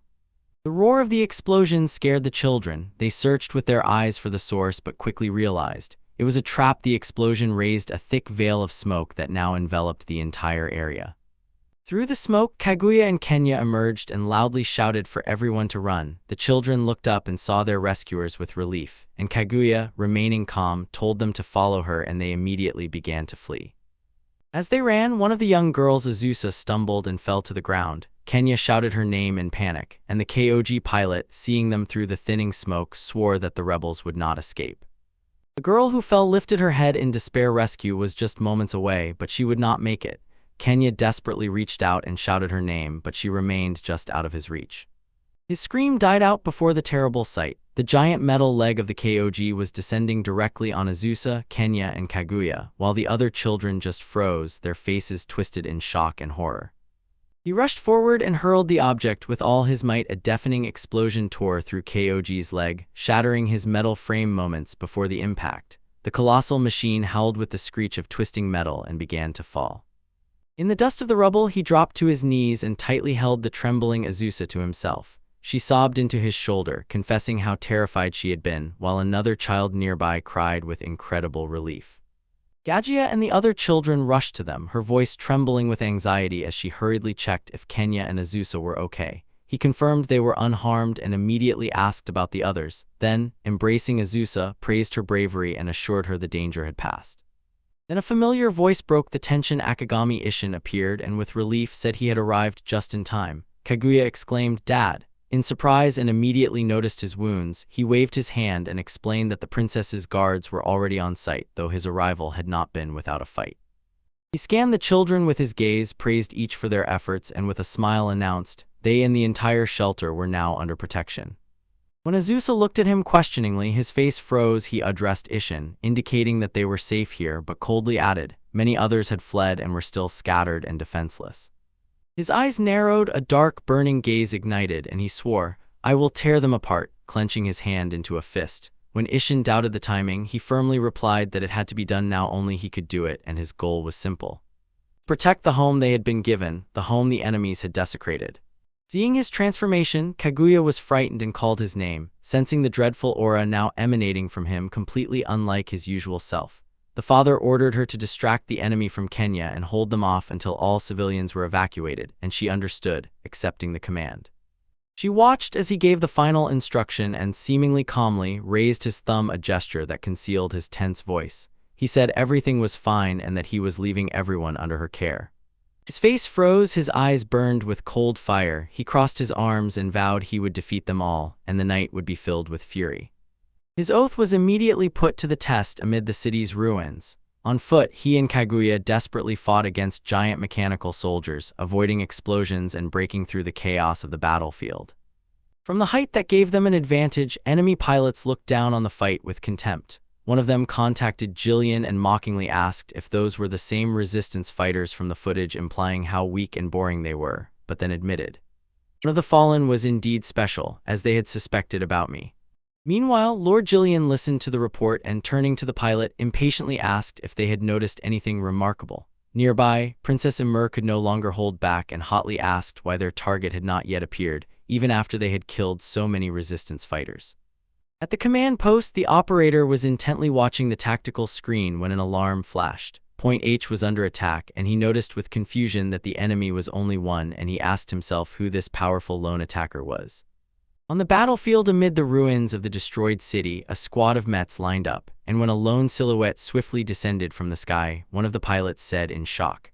Finally, they noticed the very princess everyone was talking about. This is the target they had been waiting for. A mech with rabbit-like features appears and stands opposite another unit. Its pilot sneers and asks if the opposing mech is their trump card, while the other pilot remains silent. All around are strewn the victims of the attack. A civilian lies motionless amid broken stones and debris. After a direct confrontation, Akagami Ishin challenges the pilot again. He demands heated explanations why she kills civilians, even those who do not resist, and she, interested, only notes that he is looking at everything from the wrong perspective. Her face distorts with maniacal disdain. She mocks the idea that she needs permission to hunt what she calls pigs, and declares that in her eyes all people are no more than cattle. Hearing this, a dark, sly smile played on Ishi's face. He nodded quietly and, having confirmed that she was exactly the person he imagined, felt great relief. His smile disappears, replaced by pure, cold rage, narrowed eyes, and grim determination, and he says that now he can fight her without any hesitation. The battle rages, a new fighter enters the arena, and from the command position, Princess Anu calls her knight Jillian draw the opponent out but spare his life. The knight in his cockpit eagerly accepts the order and vows to teach that man a lesson and bring victory to the princess. Two cogs collide in a shower of sparks, and in Akagami Ishin's cockpit, he freezes. A hostile blade strikes, and he is shocked that he was cursed at. Suddenly at night over the bay, there was an unexpected explosion. Jillian's machine. The impact threw his KOG back, and only one thought remained in his head about his princess. Jillian's KOG is disabled, his sword helplessly stuck in the ground. Akagami Ishin froze in shock. He was knocked down with one blow and addresses the newcomer, demanding to know who he is. The pilot of the new KOG, Kenya Mitsurugi, appears and with a barely noticeable smile, calmly says that his opponent's defeat was decided the moment he entered his range, all thanks to his technique, whether Mirage or Phantom Cut. He notices Anu and confidently says that he has long learned to defeat those like her, and intends to release sticky bullets to nullify her speed. While he speaks, Anu's mechanism rushes forward, her blade swings, and she shouts that his neck is completely exposed. She snorts disdainfully, thinking the player is overplaying, but her attack is repelled, and she finds herself on the defensive, stunned that she, the princess, is beginning to yield, and wonders if this fear inside her is what all her victims feel when they face her, the lone pig. The horror turns into an icy, eerie realization. She is losing. She will die. She screams in despair. Inside, she vows she must kill more to take even more lives. Beneath him lay a broken machine as he declared the main rule of their world. The defeated must obey the victor, he asked. Isn't this the very rule by which they all lived?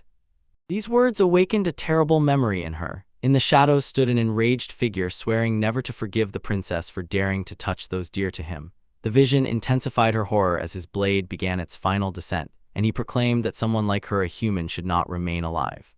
He wanted the strike to hit, but the air blinded with light and the screech of metal sounded. The new KOG intercepted the attack, its blade held, and he, stunned by the sudden intervention, demanded to know who it was. The pilot of the silver machine completely ignored him. Instead, on a private channel, he addressed Princess Emir and urgently asked her to retreat immediately while they took the fight upon themselves. His eyes widened in disbelief. That voice, it cannot be. In the silver KOG cockpit, Riene Sylphid looked ahead with grim determination. He roared her name over the radio, sharply demanding to know why she was on his battlefield. Amid the rubble of the destroyed city, two KOG units, one winged, the other with a sword and shield, fiercely clash. From above, Emir Asgard watches the duel. Nearby, Anu, who authoritatively addresses the fighters and demands one of their names. In the cockpit, Kenya Mitsurugi watches the same battle, and his expression hardens with grim realization of all who could be there. He cannot believe it is Riene. Why is she in such a dangerous place? Irritation is raging. He knows the enemy pilot must not be allowed to escape the battlefield. The winged pilot KOG mockingly calls the opponent Resistance Pig and vows to return via the Rhine, but the defensive pilot does not give up. The fight reaches a stalemate, and Kenya wonders what Riene's true goal is there. Perch smiles in a new way when she hears this name. She repeats Riene, imprinting it in her memory with sinister pleasure, and Emir nearby calmly confirms the name. Meanwhile, in her module KOG, Riene Sylphie's face has become a stone mask of determination. She quietly apologizes to her father and silently whispers to herself that she had to be here to see everything with her own eyes. Rain turns back in time to the day before this operation. Riene walks alone down a long, quiet corridor, her steps purposeful and confident. Her determined stride suddenly breaks off. She freezes in the corridor, eyes wide open in shock, trying to comprehend the terrible news. The operation is tomorrow. She quietly stood by the office door, and inside unrest was growing. Her father rarely raised his voice, so she could only guess what might be wrong. His voice, tense and anxious, barely audible from inside, spoke into the receiver, insisting that Colony 13 had finally quieted down. He did not want to do anything that could ignite a rebellion, especially if it meant allowing the princess to run freely on the battlefield. She eavesdropped, and a chill ran through her to the bone. Her father's voice jumped with anxiety, warning that the princess could completely annihilate all Muslim civilians. He answered the call, sighing deeply with irritation. His last order was grim. Soldiers were instructed to act so that losses would be as minimal as possible because... He sharply turned and finally noticed her in the doorway. "Riene," he said, shuddering as he realized she had wounded him. She awkwardly apologized for eavesdropping and immediately asked if the planned operation had really been suddenly scheduled for tomorrow. Her father waved it off and assured her it did not matter. He crossed his arms and coldly laid out the details she had overheard. Princess Emma would personally lead the hunt for the resistance movement. He took such a radical step, he explained, because recently resistance had been growing in various places.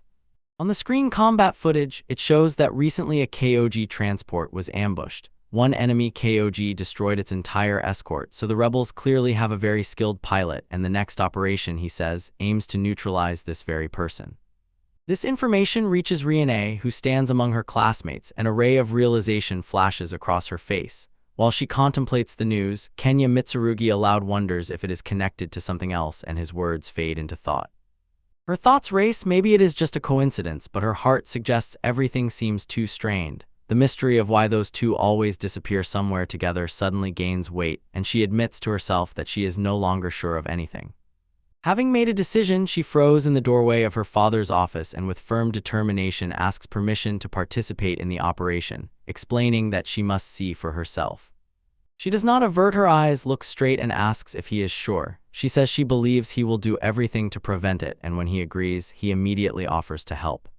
He hesitates for a moment but finally yields, agrees, saying that any help will be useful to him but sets a strict condition. She must stay away from the battle and only support the KOG unit from the field. Riene gruffly agrees. In the hangar, along a row of combat vehicles, Sieg suddenly receives an urgent message. A technician rushes to him and shouts that the enemy vehicle has appeared again and has already disabled 5 of their units. The guard urgently reports to Riene's Sylph. The same enemy vehicle, which everyone whispers about, has targeted Princess Emer's squad. Riene froze, her heart clenched with horror because she realized the pilot intends to kill the princess. She decisively states that she must intervene, rushes to the neighboring KOG. A soldier tries to stop her, but she ignores his protests, says she is borrowing the unit, and jumps into the cockpit. Outside stands a resistance pilot's vehicle. Who is inside remains unknown.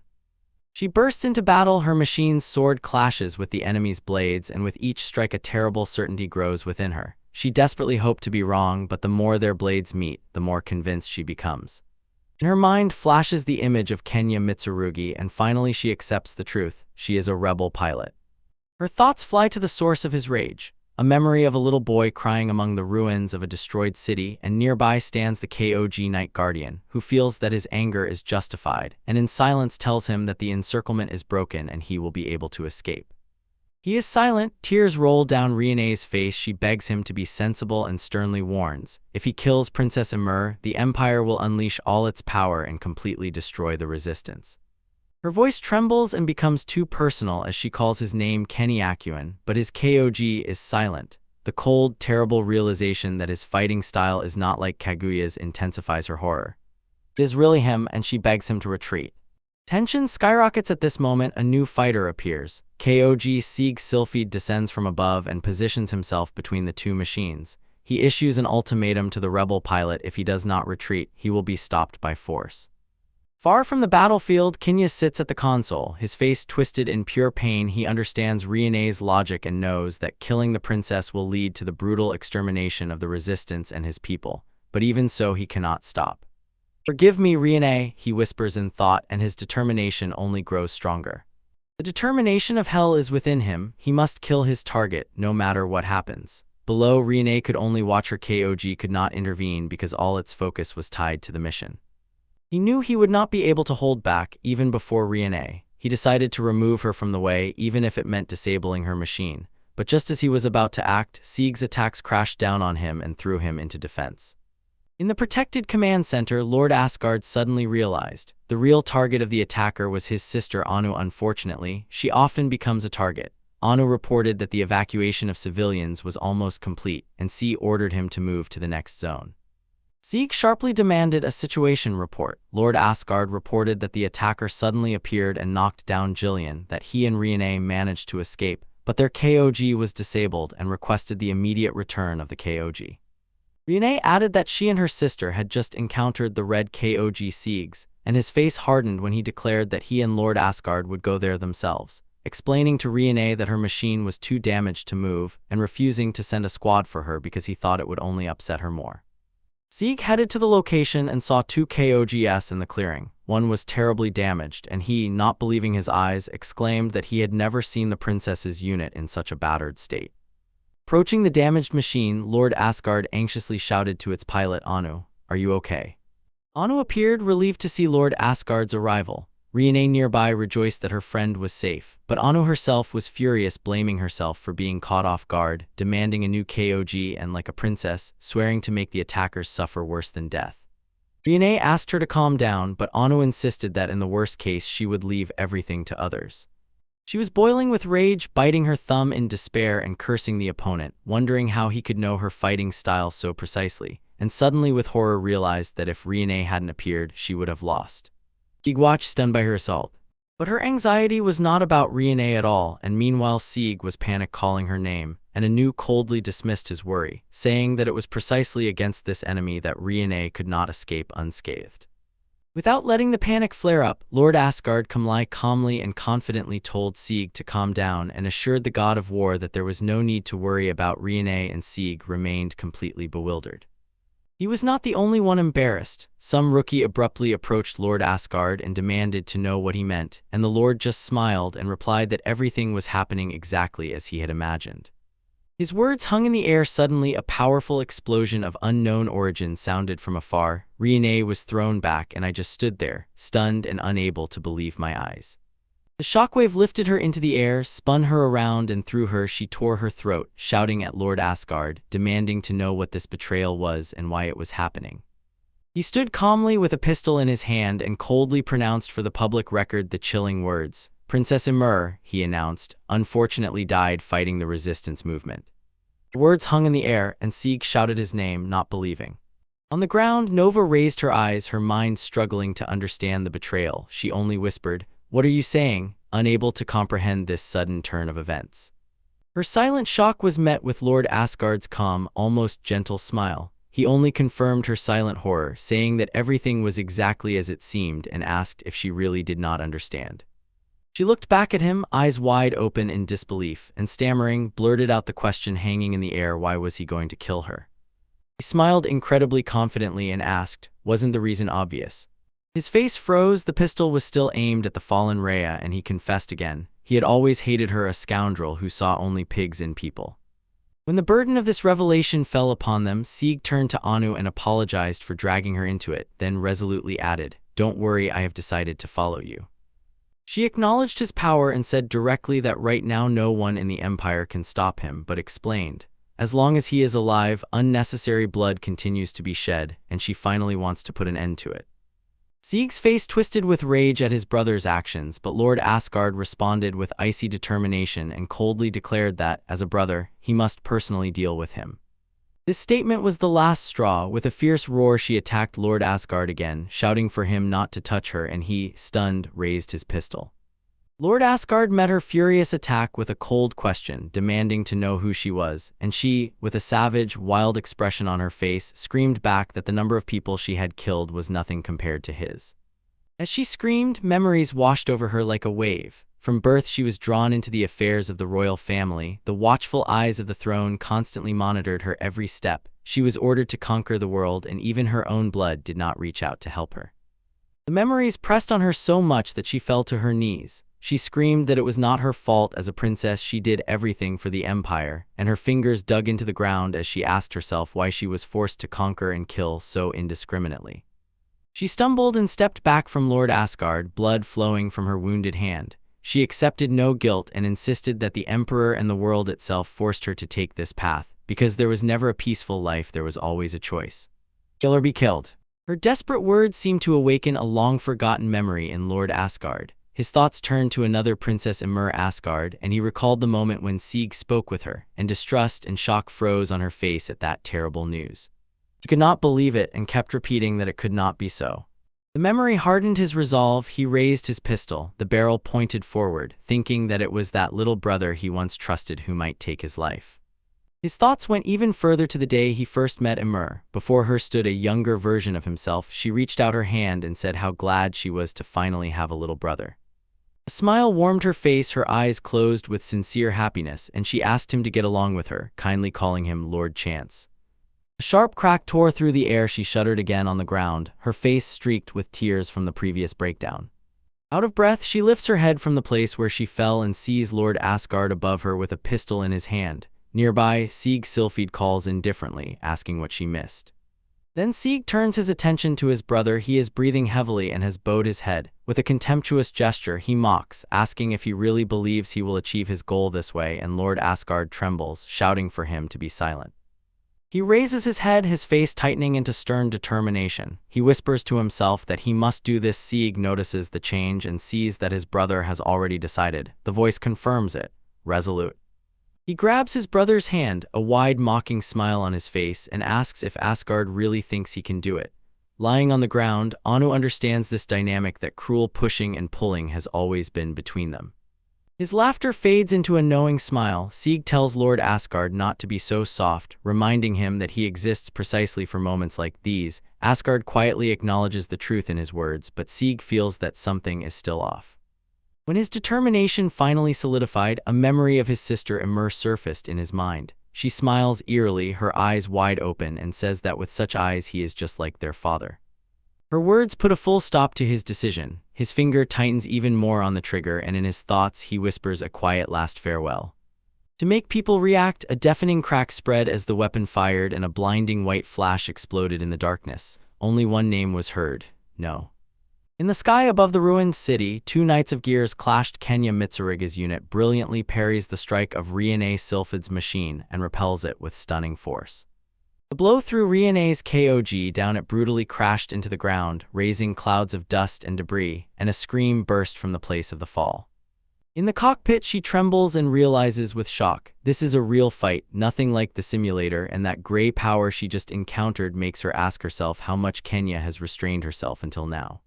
He observed from his cabin and mentally acknowledged that Reincarnated had become stronger, but he knew he had managed to disable her sword and deprive her of flight when his thoughts were interrupted by a voice on the radio: Akagami Ishin. Kenya heard this with surprise, and his gaze fell on Reincarnated's disarmed KOG as silent proof of the true power of the one who did it. Ishin stands next to Kaguya and other operatives, briefly confirms over the radio that the civilian evacuation is complete, thanks the person on the other end, and asks if everything is all right. Kenya sighs and says that everything happened because of his distraction. Kaguya looks worried, but Ishin reassures her, saying that she was also worried then and only their group remains in the district.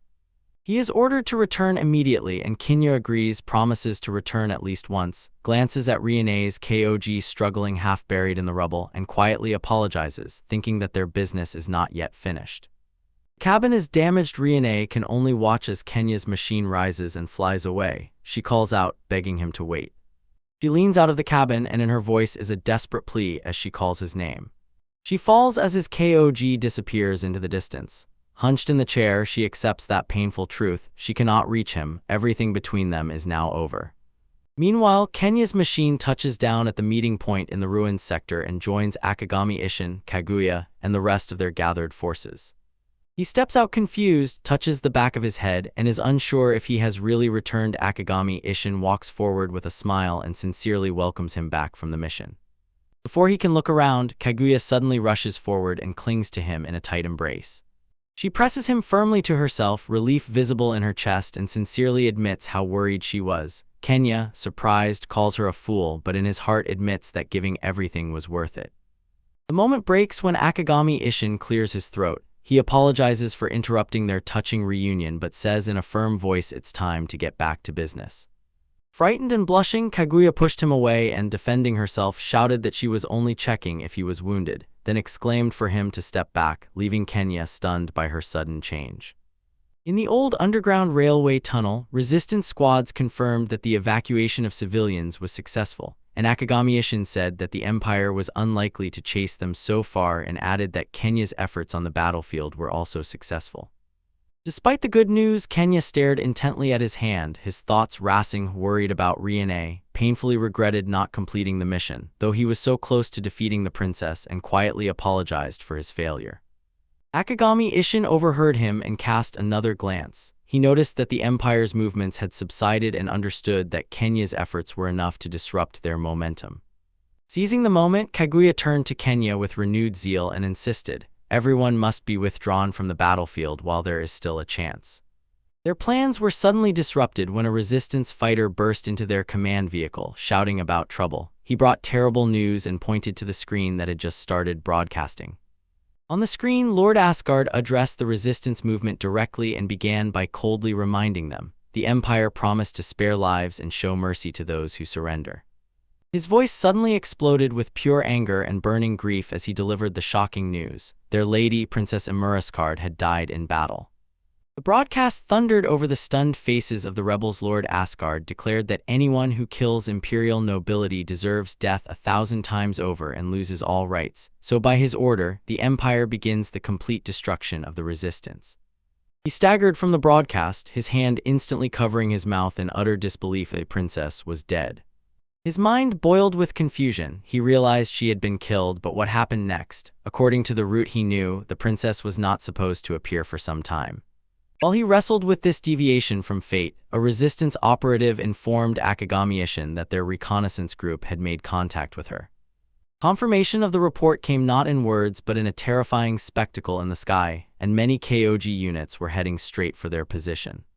He demanded, "Say the exact number." They answered grimly, "At least 30 in the first wave." Clenching his hands, he felt that the turning point of fate had finally come. With steel in his heart, he turned away from Akagami Ishin. There was no other way, and he firmly said he would lead the enemy forces himself. His words stunned Kaguya and her father. She demanded explanations, insisting that he could not do such a thing, and he, glancing back with grim determination, said he would buy them time so they could escape. She turned to her father with a pleading look and asked him to intervene, reminded him that he had already seen Kenyu in such a state, and insisted that, no matter how strong he was, this time everything was different. Her plea shattered against the silence. Esh looked at Kenya. Fear instantly ran across her face. She recognized that look in his eyes. Standing by her wounded brother Jean, she recognized in his eyes that look, a look of a person who had already decided, unwavering and full of determination. The realization tore her in half. She burst into tears, apologized to Kenya, blaming her weakness for his suffering, and desperately asked why he alone had to endure such a fate. He gently wiped a tear from her cheek and told her not to apologize. He insisted that he was glad to fight for everyone and above all for her. She, still crying, admitted that she simply could not understand his motives. Turning away from her, he faced her father, Akagami Ishin. Kenya said he had to make this choice again and asked for permission to leave, and Ishin grimly nodded in response. He fully acknowledged Kenny's determination, though it was pitiful. They had no other choice but to rely on him. When Ishin handed the young man a pistol, he made him promise one thing. No matter what happened, he had no right to refuse life. Kenya was initially stunned, and Ishin reminded him that he once said he had no one to call family, but now said that was no longer true. They are already a family, and Kenya broke into a broad smile, agreeing. When Kenya was about to leave, Jean stood staring at his back, and the old helplessness and the promise to become stronger surfaced in his memory. Nearby, Kaguya felt the same helplessness and again regretted that she could do nothing. Though her heart ached, she decided at least to see him off and cover his back. Kenya stepped away from the new family, raised his hand in a final farewell, and lonely set off to the battlefield. He had taken only a few steps when suddenly Kaguya's voice cut through the air and called his name. He turned and saw her walking towards him with confident steps, her face set with determination. She needed to tell him about her feelings because she knew. If she stayed silent, she would regret it later. He had not yet recovered when she suddenly closed the distance and pressed her lips to his cheek. This unexpected closeness pierced Kenya. His eyes widened in absolute disbelief, and his thoughts spun in a dizzying whirl. He froze, his hand hovered over his cheek, completely bewildered. Kaguya, with a blush on her face, awkwardly said she could not repay him for all his help, and embarrassed said that this gesture was the only thing that came to her mind, then added that he could consider it in advance if he wanted something real. With tears in her eyes, Akagami Kaguya desperately begs Kenya, "Promise that you will return to me, no matter what happens." He looks back at her and quietly whispers, "Please." A broad, confident smile blooms on his face. He says that for such a reward he would return even from the dead, raises his thumb and seals it with a promise. Kaguya, still crying, wipes away a tear and agrees, only asking that he promise to wait for her. The operation starts on the crowded highway. KOG squads break through the traffic jam. Their main task is to clear the way for retreat, and Kenya is to lead this breakthrough. In the command center, Akagami Ishin strictly ordered his daughter. All other KOG squads must support and cover Kenya's flanks. He especially warned Kaguya, "Don't stand in front of me, you will only get in the way," and she quietly replied that she understood. The plan was detailed to the smallest detail for the ground units. As soon as Kenya clears the path, the groups will disperse and move along several routes, and when they break away, Kenya's squad will remain as bait to distract any pursuers. Resolute yes sounded at the order. Tension stands in his cabin. Kenya's face is a mask of pure determination, his eyes narrow, and he silently swears, "I will pave the way." Meanwhile, in another command hall, Zig Sylphid decisively orders to send a squad to Point E to deploy 30 units to surround the targets and cut off their retreat routes. Lord doubts whether so many are really needed, but Zig coldly replies that one can never be too cautious. His gaze fixed on the invisible monitor, Lord Asgard props his chin with his hand, curiosity burning in his eyes, and he whispers, "Now, show me." He stood in his command post and watched as a swarm of drones filled the sky over the ruined city. Silently he challenged, eager to see with his own eyes all the power and capabilities of his opponent. Faced with the overwhelming advantage of the enemy, Kenya alone rushed forward, and the enemy pilots, not believing that a single machine dared to attack, unleashed a hail of fire shots exploded around his KOG, but he broke through the chaos. In a moment of their surprise, his focus narrowed to one goal: to destroy as many as possible, as effectively as possible, and his blade became a blur, cutting down 3 enemy KOGs with one devastating sweep. The initial attack did not scare their entire force. Reinforcements from the KOG squad broke away and rushed past him to the fleeing transports, and in despair he cursed, realizing he could not shake them off his tail nor divert their attention. He doubled his efforts, forcing himself to act as quickly and accurately as possible to destroy as many KOGs as he could. From one of the escaping trucks, Akagami Ishin watched this desperate battle closely and urged Kenya to recall the feeling of fighting on the edge, where one mistake is fatal, and as if hearing these words, Kenya's blade struck again. The opponent suddenly changed tactics, ceased frontal confrontation, and from afar unleashed a massive volley of rockets on us, and one of the pilots mockingly said, "How will you even escape when your resistance is futile?" The transport, Kaguya screamed in horror that the rockets had to be shot down. Kenya desperately fired the machine's weapons, shot down several shells, but the swarm was too large. He cursed as explosions filled the sky, and he knew he could not stop them all. While Akagami Ishin watched, Kenya targeted another enemy, but his weapon clicked empty. At that moment of vulnerability, an enemy KOG fired a heavy shell that hit the very heart of his machine and caused a powerful shockwave. His machine was engulfed in a massive explosion. The shockwave shook the transport nearby, and Kaguya, watching from her command center, opened her eyes wide in horror. But he breaks through smoke and fire, still in battle, growling into the radio for the transport to keep moving and not dare stop for him, while he himself continues to fend off the enemy onslaught. He tears their formation apart, not letting a single one slip through. With a furious scream challenges them, and one enemy pilot is left wondering who this lone, determined warrior is. Watching from afar, Jillian Shikimanohi feels with all his being, this is a real battlefield, and he says that although Kenya has impeccable fighting spirit and skill, the reality of war is nothing like a simulation. As if to prove his correctness, the chaos of the battlefield makes itself known. A dazzling beam of energy crashes from the sky and strikes the city street with destructive force, and Kenya raises his head, completely surprised. Only at the moment he was distracted did the enemy KOG rush forward and pierce the torso of his unit with a huge spear. The shock from the blow froze on his face. He cannot believe it. From the observation post, Jillian shouts his name in horror, and the enemy pilot, hovering over the disabled machine, loudly says he will avenge the princess.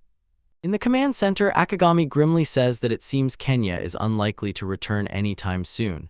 Nearby, Kaguya panics, calls him on the radio and begs for a response, but her pleas fade into silence, and a voice bursts out in a desperate, pain-filled scream of his name. The aerial duel of 2 KOGs erupts into a chaotic climax. One machine spins head over heels through the sky, and in its cockpit, a blood-covered but defiantly smiling Sea Sylph shouts that he cannot lose, calling himself the god of war. The opposite cockpit, Kenya Mitsurugi only looks in shock as the KOG lunged forward. The blade carved a giant arc in the air. The strike hit the target, and Kenya's unit was sliced by a bright flash, and Sieg from his damaged cockpit watched the explosion and saw nothing but victory. The enemy machine explodes. Kenya shouts Kaguya's name, unwilling to accept it. The second explosion engulfs his own Kog. It shatters into a rain of sparks and fragments, and his hand is carried away. In the heat of battle in the command center, Lord Asgard receives a report and, as if unsurprised, calmly says that this is exactly how it was supposed to end, and his subordinate confirms. Signals from Jillian and the enemy squad have disappeared. Probably they shot each other down. Reviewing the new information, he realizes, for one pilot to withstand such a number of rebels is a true feat, and in a decisive tone gives the order, find the pilot of the downed Kog. Meanwhile on the ground, Sieg Sylph consults with one of his men. He asks if he thinks the pilot is still alive. As the landing ships fill the sky, Sieg decisively declares that he will personally execute the pilot for the princess's murder and orders to bring him alive. Soldiers respond briefly and move out. From distant debris rises a thick column of smoke. An invisible officer asks if their target will choose death over captivity, and immediately and unequivocally another answer sounds: none. Confidence is born from a simple truth. The pilot has not yet achieved his goal, and amid the ruins of the city, a heavily damaged Kog lies motionless, a silent testimony of the battle and a bitter reminder of the unfinished business of the one inside. He stumbles through the ruins, the pursuer's orders echoing around. They are preparing to thoroughly comb the area, confident that he could not have fled far, and small insect-like drones are already prowling the ground nearby.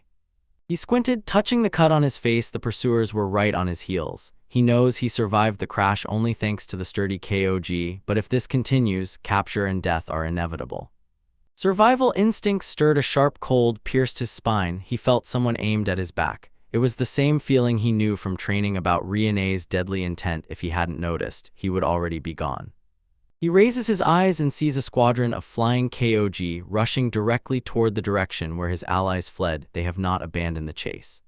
For a moment the thought flashed to drop everything and run away, but he immediately dismissed it. He remembered the promise, at any cost not to give up, not to abandon life, and with renewed determination decided he must grab a Kog and buy time for the others to escape from him. Meanwhile, heavy doors slid open and Reyna Sylphide collapsed into the command room, completely exhausted. Sieg and Lord Asgard turned to her. One of Lord Asgard's subordinates greeted her, saying she had done well, but Sieg immediately shouted her name. He insists on whether she is okay. When she confirms, he apologizes, saying he just had to make sure, but immediately sternly asks why she went to the front line, and Lord Asgard waved it off and asked to stop, because it seems she had her reasons. His subordinate, embarrassed, asked what exactly he meant. Lord Asgard leaned closer and quietly reassured her, advising her to rest and confessing that he knows everything about him, from the situation around the princess to everything else. But his words were interrupted by the subordinate, who suddenly exclaimed, noticing something on the monitor. The subordinate operator reports from the console. She has detected a Kog of unknown affiliation. Strangely, it uses the call sign of their army. She continues, an unknown squad is rushing toward their position at incredible speed. This news shocks Sieg, while Lord Asgard and Reyna Sylphide listen with grim concentration. Meanwhile, in the rubble-strewn building, the Kog squad hunting Kenya is growing increasingly irritated. Having lost the target, they assume he descended to the lower floor, where their large machines cannot enter. From his hideout, Kenya silently watches as one of the pilots climbs down to check on foot, ordering the others to keep watch. He recognizes this as his chance. He tightly grips the pistol, his face hardening with determination. He whispers to himself, focus, overcome fear, he must do this. Just as he is about to move, a voice crackles in the headset, calling him by name. Kenya flinches and recognizes the chief technician Tanaka, and the voice relief is heard in Tanaka's voice. Finally, contact. Over the open channel, Tanaka loudly wonders how you managed to get through, and immediately warns that now is not the time for talk. The other pilots are on guard and suspect nothing. Kenya cautiously moves forward and tries to end the call, saying he is busy. Tanaka laughs and insists he listens, says he has a gift for him that will save him in this mess. Kenya wonders, is this really the time for that? Smiling from his remote corner, Chief Technician Tanaka gratefully accepts the praise, says he has finally found an outstanding talent and has no intention of losing him, and adds to Kenya that he likes his honesty, but the details will have to wait. Then he confirms he has Kenya's position and immediately sends his gift by the shortest route, warning him, watch your head. Before Kenya can realize the sudden instruction, the ground right in front of him explodes upward, burying him in a hail of stones and debris. Powerful blast threw him back, and he howled as fragments rained down around him. When the dust settled, he stood up again, and Tanaka's voice sternly ordered to protect his masterpiece created just for him. A massive armored hand emerges from the crater, and Kinya looks at it completely puzzled. From beneath the ground, a whole Kog emerges. The metal frame gleams, and Kinya instantly recognizes the machine, exclaiming its name in surprise, Tajima Kazuchi. The machine's optical sensors lit up, and Tanaka asked hopefully if he can now continue the fight now that he has this. Settling into the cockpit, he grips the control levers with renewed confidence, says that with this machine his task will be easy, and Tanaka's satisfied voice comes over the radio, exactly what he hoped to hear. Tanaka, with a confident smile, adjusts his glasses and gives the final order, go tear them apart. On the battlefield, two Asgardian Kogs stood over the crater from the appearance of a new machine and fiercely demanded that the unknown unit state its name and affiliation. But even before they could react, Tajima Kazuchi vanished in a lightning-fast dash, leaving the soldiers only to guess where he had gone. It appears instantly, the blade already in motion. The pilot of the target unit reports a sudden collision, says that an unknown Kog appeared during the enemy search, and screams in horror at its insane speed, realizing that on the ground they are not equal at all. Tajima Kazuchi's sword pierced the torso of the Asgardian mechanism. Sparks and fragments flew in all directions. When the unit exploded, artillery was immediately ordered to be on alert and to provide preemptive fire, anticipating sudden movements of the target.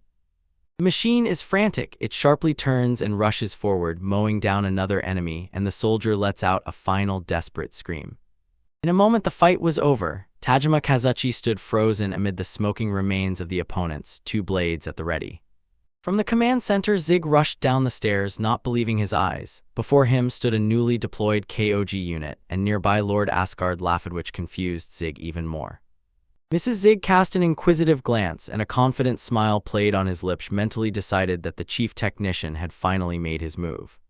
Zig is still stunned, understands that the pilot of both Ikes and this new prototype is the same person. He admires how masterfully it was done. One thought ripens in his mind, and when Lord Asgard aloud wonders if the pilot can turn the tide of battle, the resolute face of Kenya Mitsurugi appears on the screen and his thoughts race. On the battlefield, his lone unit stands under a sky swarming with a frantic swarm of enemy drones.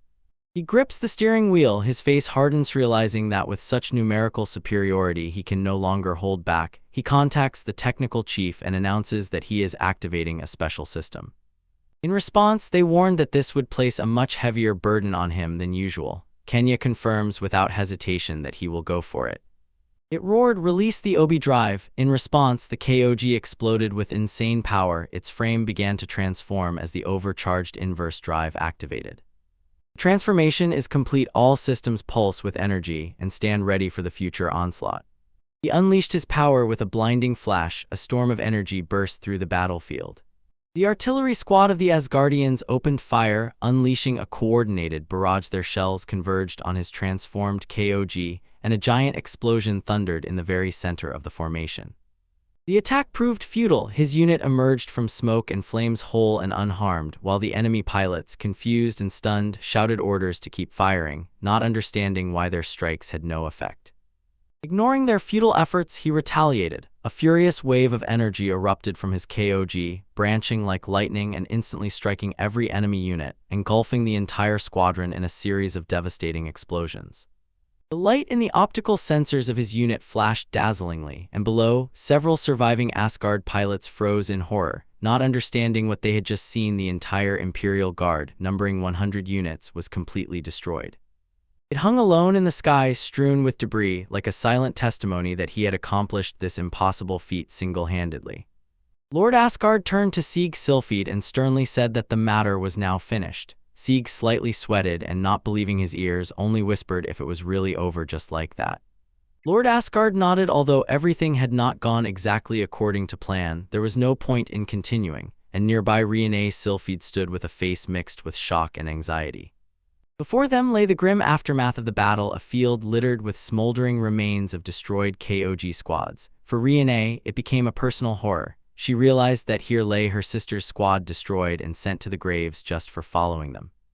Lord Asgard broke the silence with a self-satisfied smile, explaining that the resistance was destroyed in revenge for the princess's murder, and that he personally dealt with those who resisted down to the last man, then casually asked if they did not think it was a wonderful plan, leaving Reincarnated speechless. In the cockpit of the victorious machine, the pilot looked at his hands. Suddenly, a wave of relief washed over him. The mission was accomplished. To his personal victory, Sieg responded with icy anger. His eyes narrowed, his fist clenched, and he suddenly realized that this event had put the last piece of the great puzzle in place. Despite the fact that Sieg was boiling with anger, Lord Asgard turned to the bewildered Riene and said he would explain faster if she joined them. Sieg dryly confirmed it was time to go, leaving Riene to guess what was happening. As they prepared to leave, Kog silently stood on the battlefield, his two blades lying at his side like a monument to the destructions of this day. The pilot was already on the edge when suddenly the cabin opened. Chief Technician Tanaka caught Kenya and pulled him outside, informing that the enemy was retreating, and congratulated him on the victory. He leaned on the edge of the cabin with a broken and tired face, sincerely thanking the chief technician and insisting that he won only thanks to him, and Tanaka just waved it off, saying he simply did what he wanted. He was dizzy. The adrenaline after the battle was finally fading, and Chief Technician Tanaka indifferently asked what he would do now, saying that his identity was already definitely known, and added that if he returned they would kill him. There was nowhere to hide, so maybe it was worth defecting to the Taikyoka Federation. The chief technician adjusted his glasses, looked thoughtfully, and admitted to himself that he would never have imagined the boy really defeated the invincible prince, Lord Asgard. Kinya's consciousness slowly faded. When the world darkened, he whispered to Kaguya at the last moment that he would return soon. He successfully survived the event of defeat. Across the empire, screens flashed with an emergency message. It was announced that Mitsurugi Kenya, a 17-year-old member of the Amaterasu resistance movement, was executed. He was officially named a suspect in the murder of the princess in the capital and accused of involvement in recent clashes in the slums. The reason for this statement was the death of Princess Emir. Her murder shocked the entire empire and ignited a wave of chaos. After the sister's death, all eyes immediately fell on Lord Asgard, who had previously been almost unnoticed, and as soon as he changed course, the very essence of the struggle for succession began to turn upside down. Meanwhile, members of Amaterasu who fled the country on a cargo ship held their breath and watched the broadcast. They were already sailing to meet the enemy alliance to unite. Seeing the news about Kenya's fate, Kaguya burst into tears. Tears of grief and rage flowed down her face, and when Ishin's father tightly embraced her, it became clear that new flames of revenge had ignited in the ranks of the resistance. In a few days, a hand knocks on the door, and down the sunny corridor confidently walks a young man with striking silver hair, dressed in a lavish Asgardian uniform. He freezes and adjusts the high collar of his new outfit. Lord Asgard approaches and looks at him with a satisfied smile. He notices that the silver hair suits him and that now anyone would take him for a real guard. The prince does not stop and proposes a new name for the future mission, Sword Sylphide, he says. The young man, whose features are now hidden under a dark mask, looks ahead and his new identity is sealed.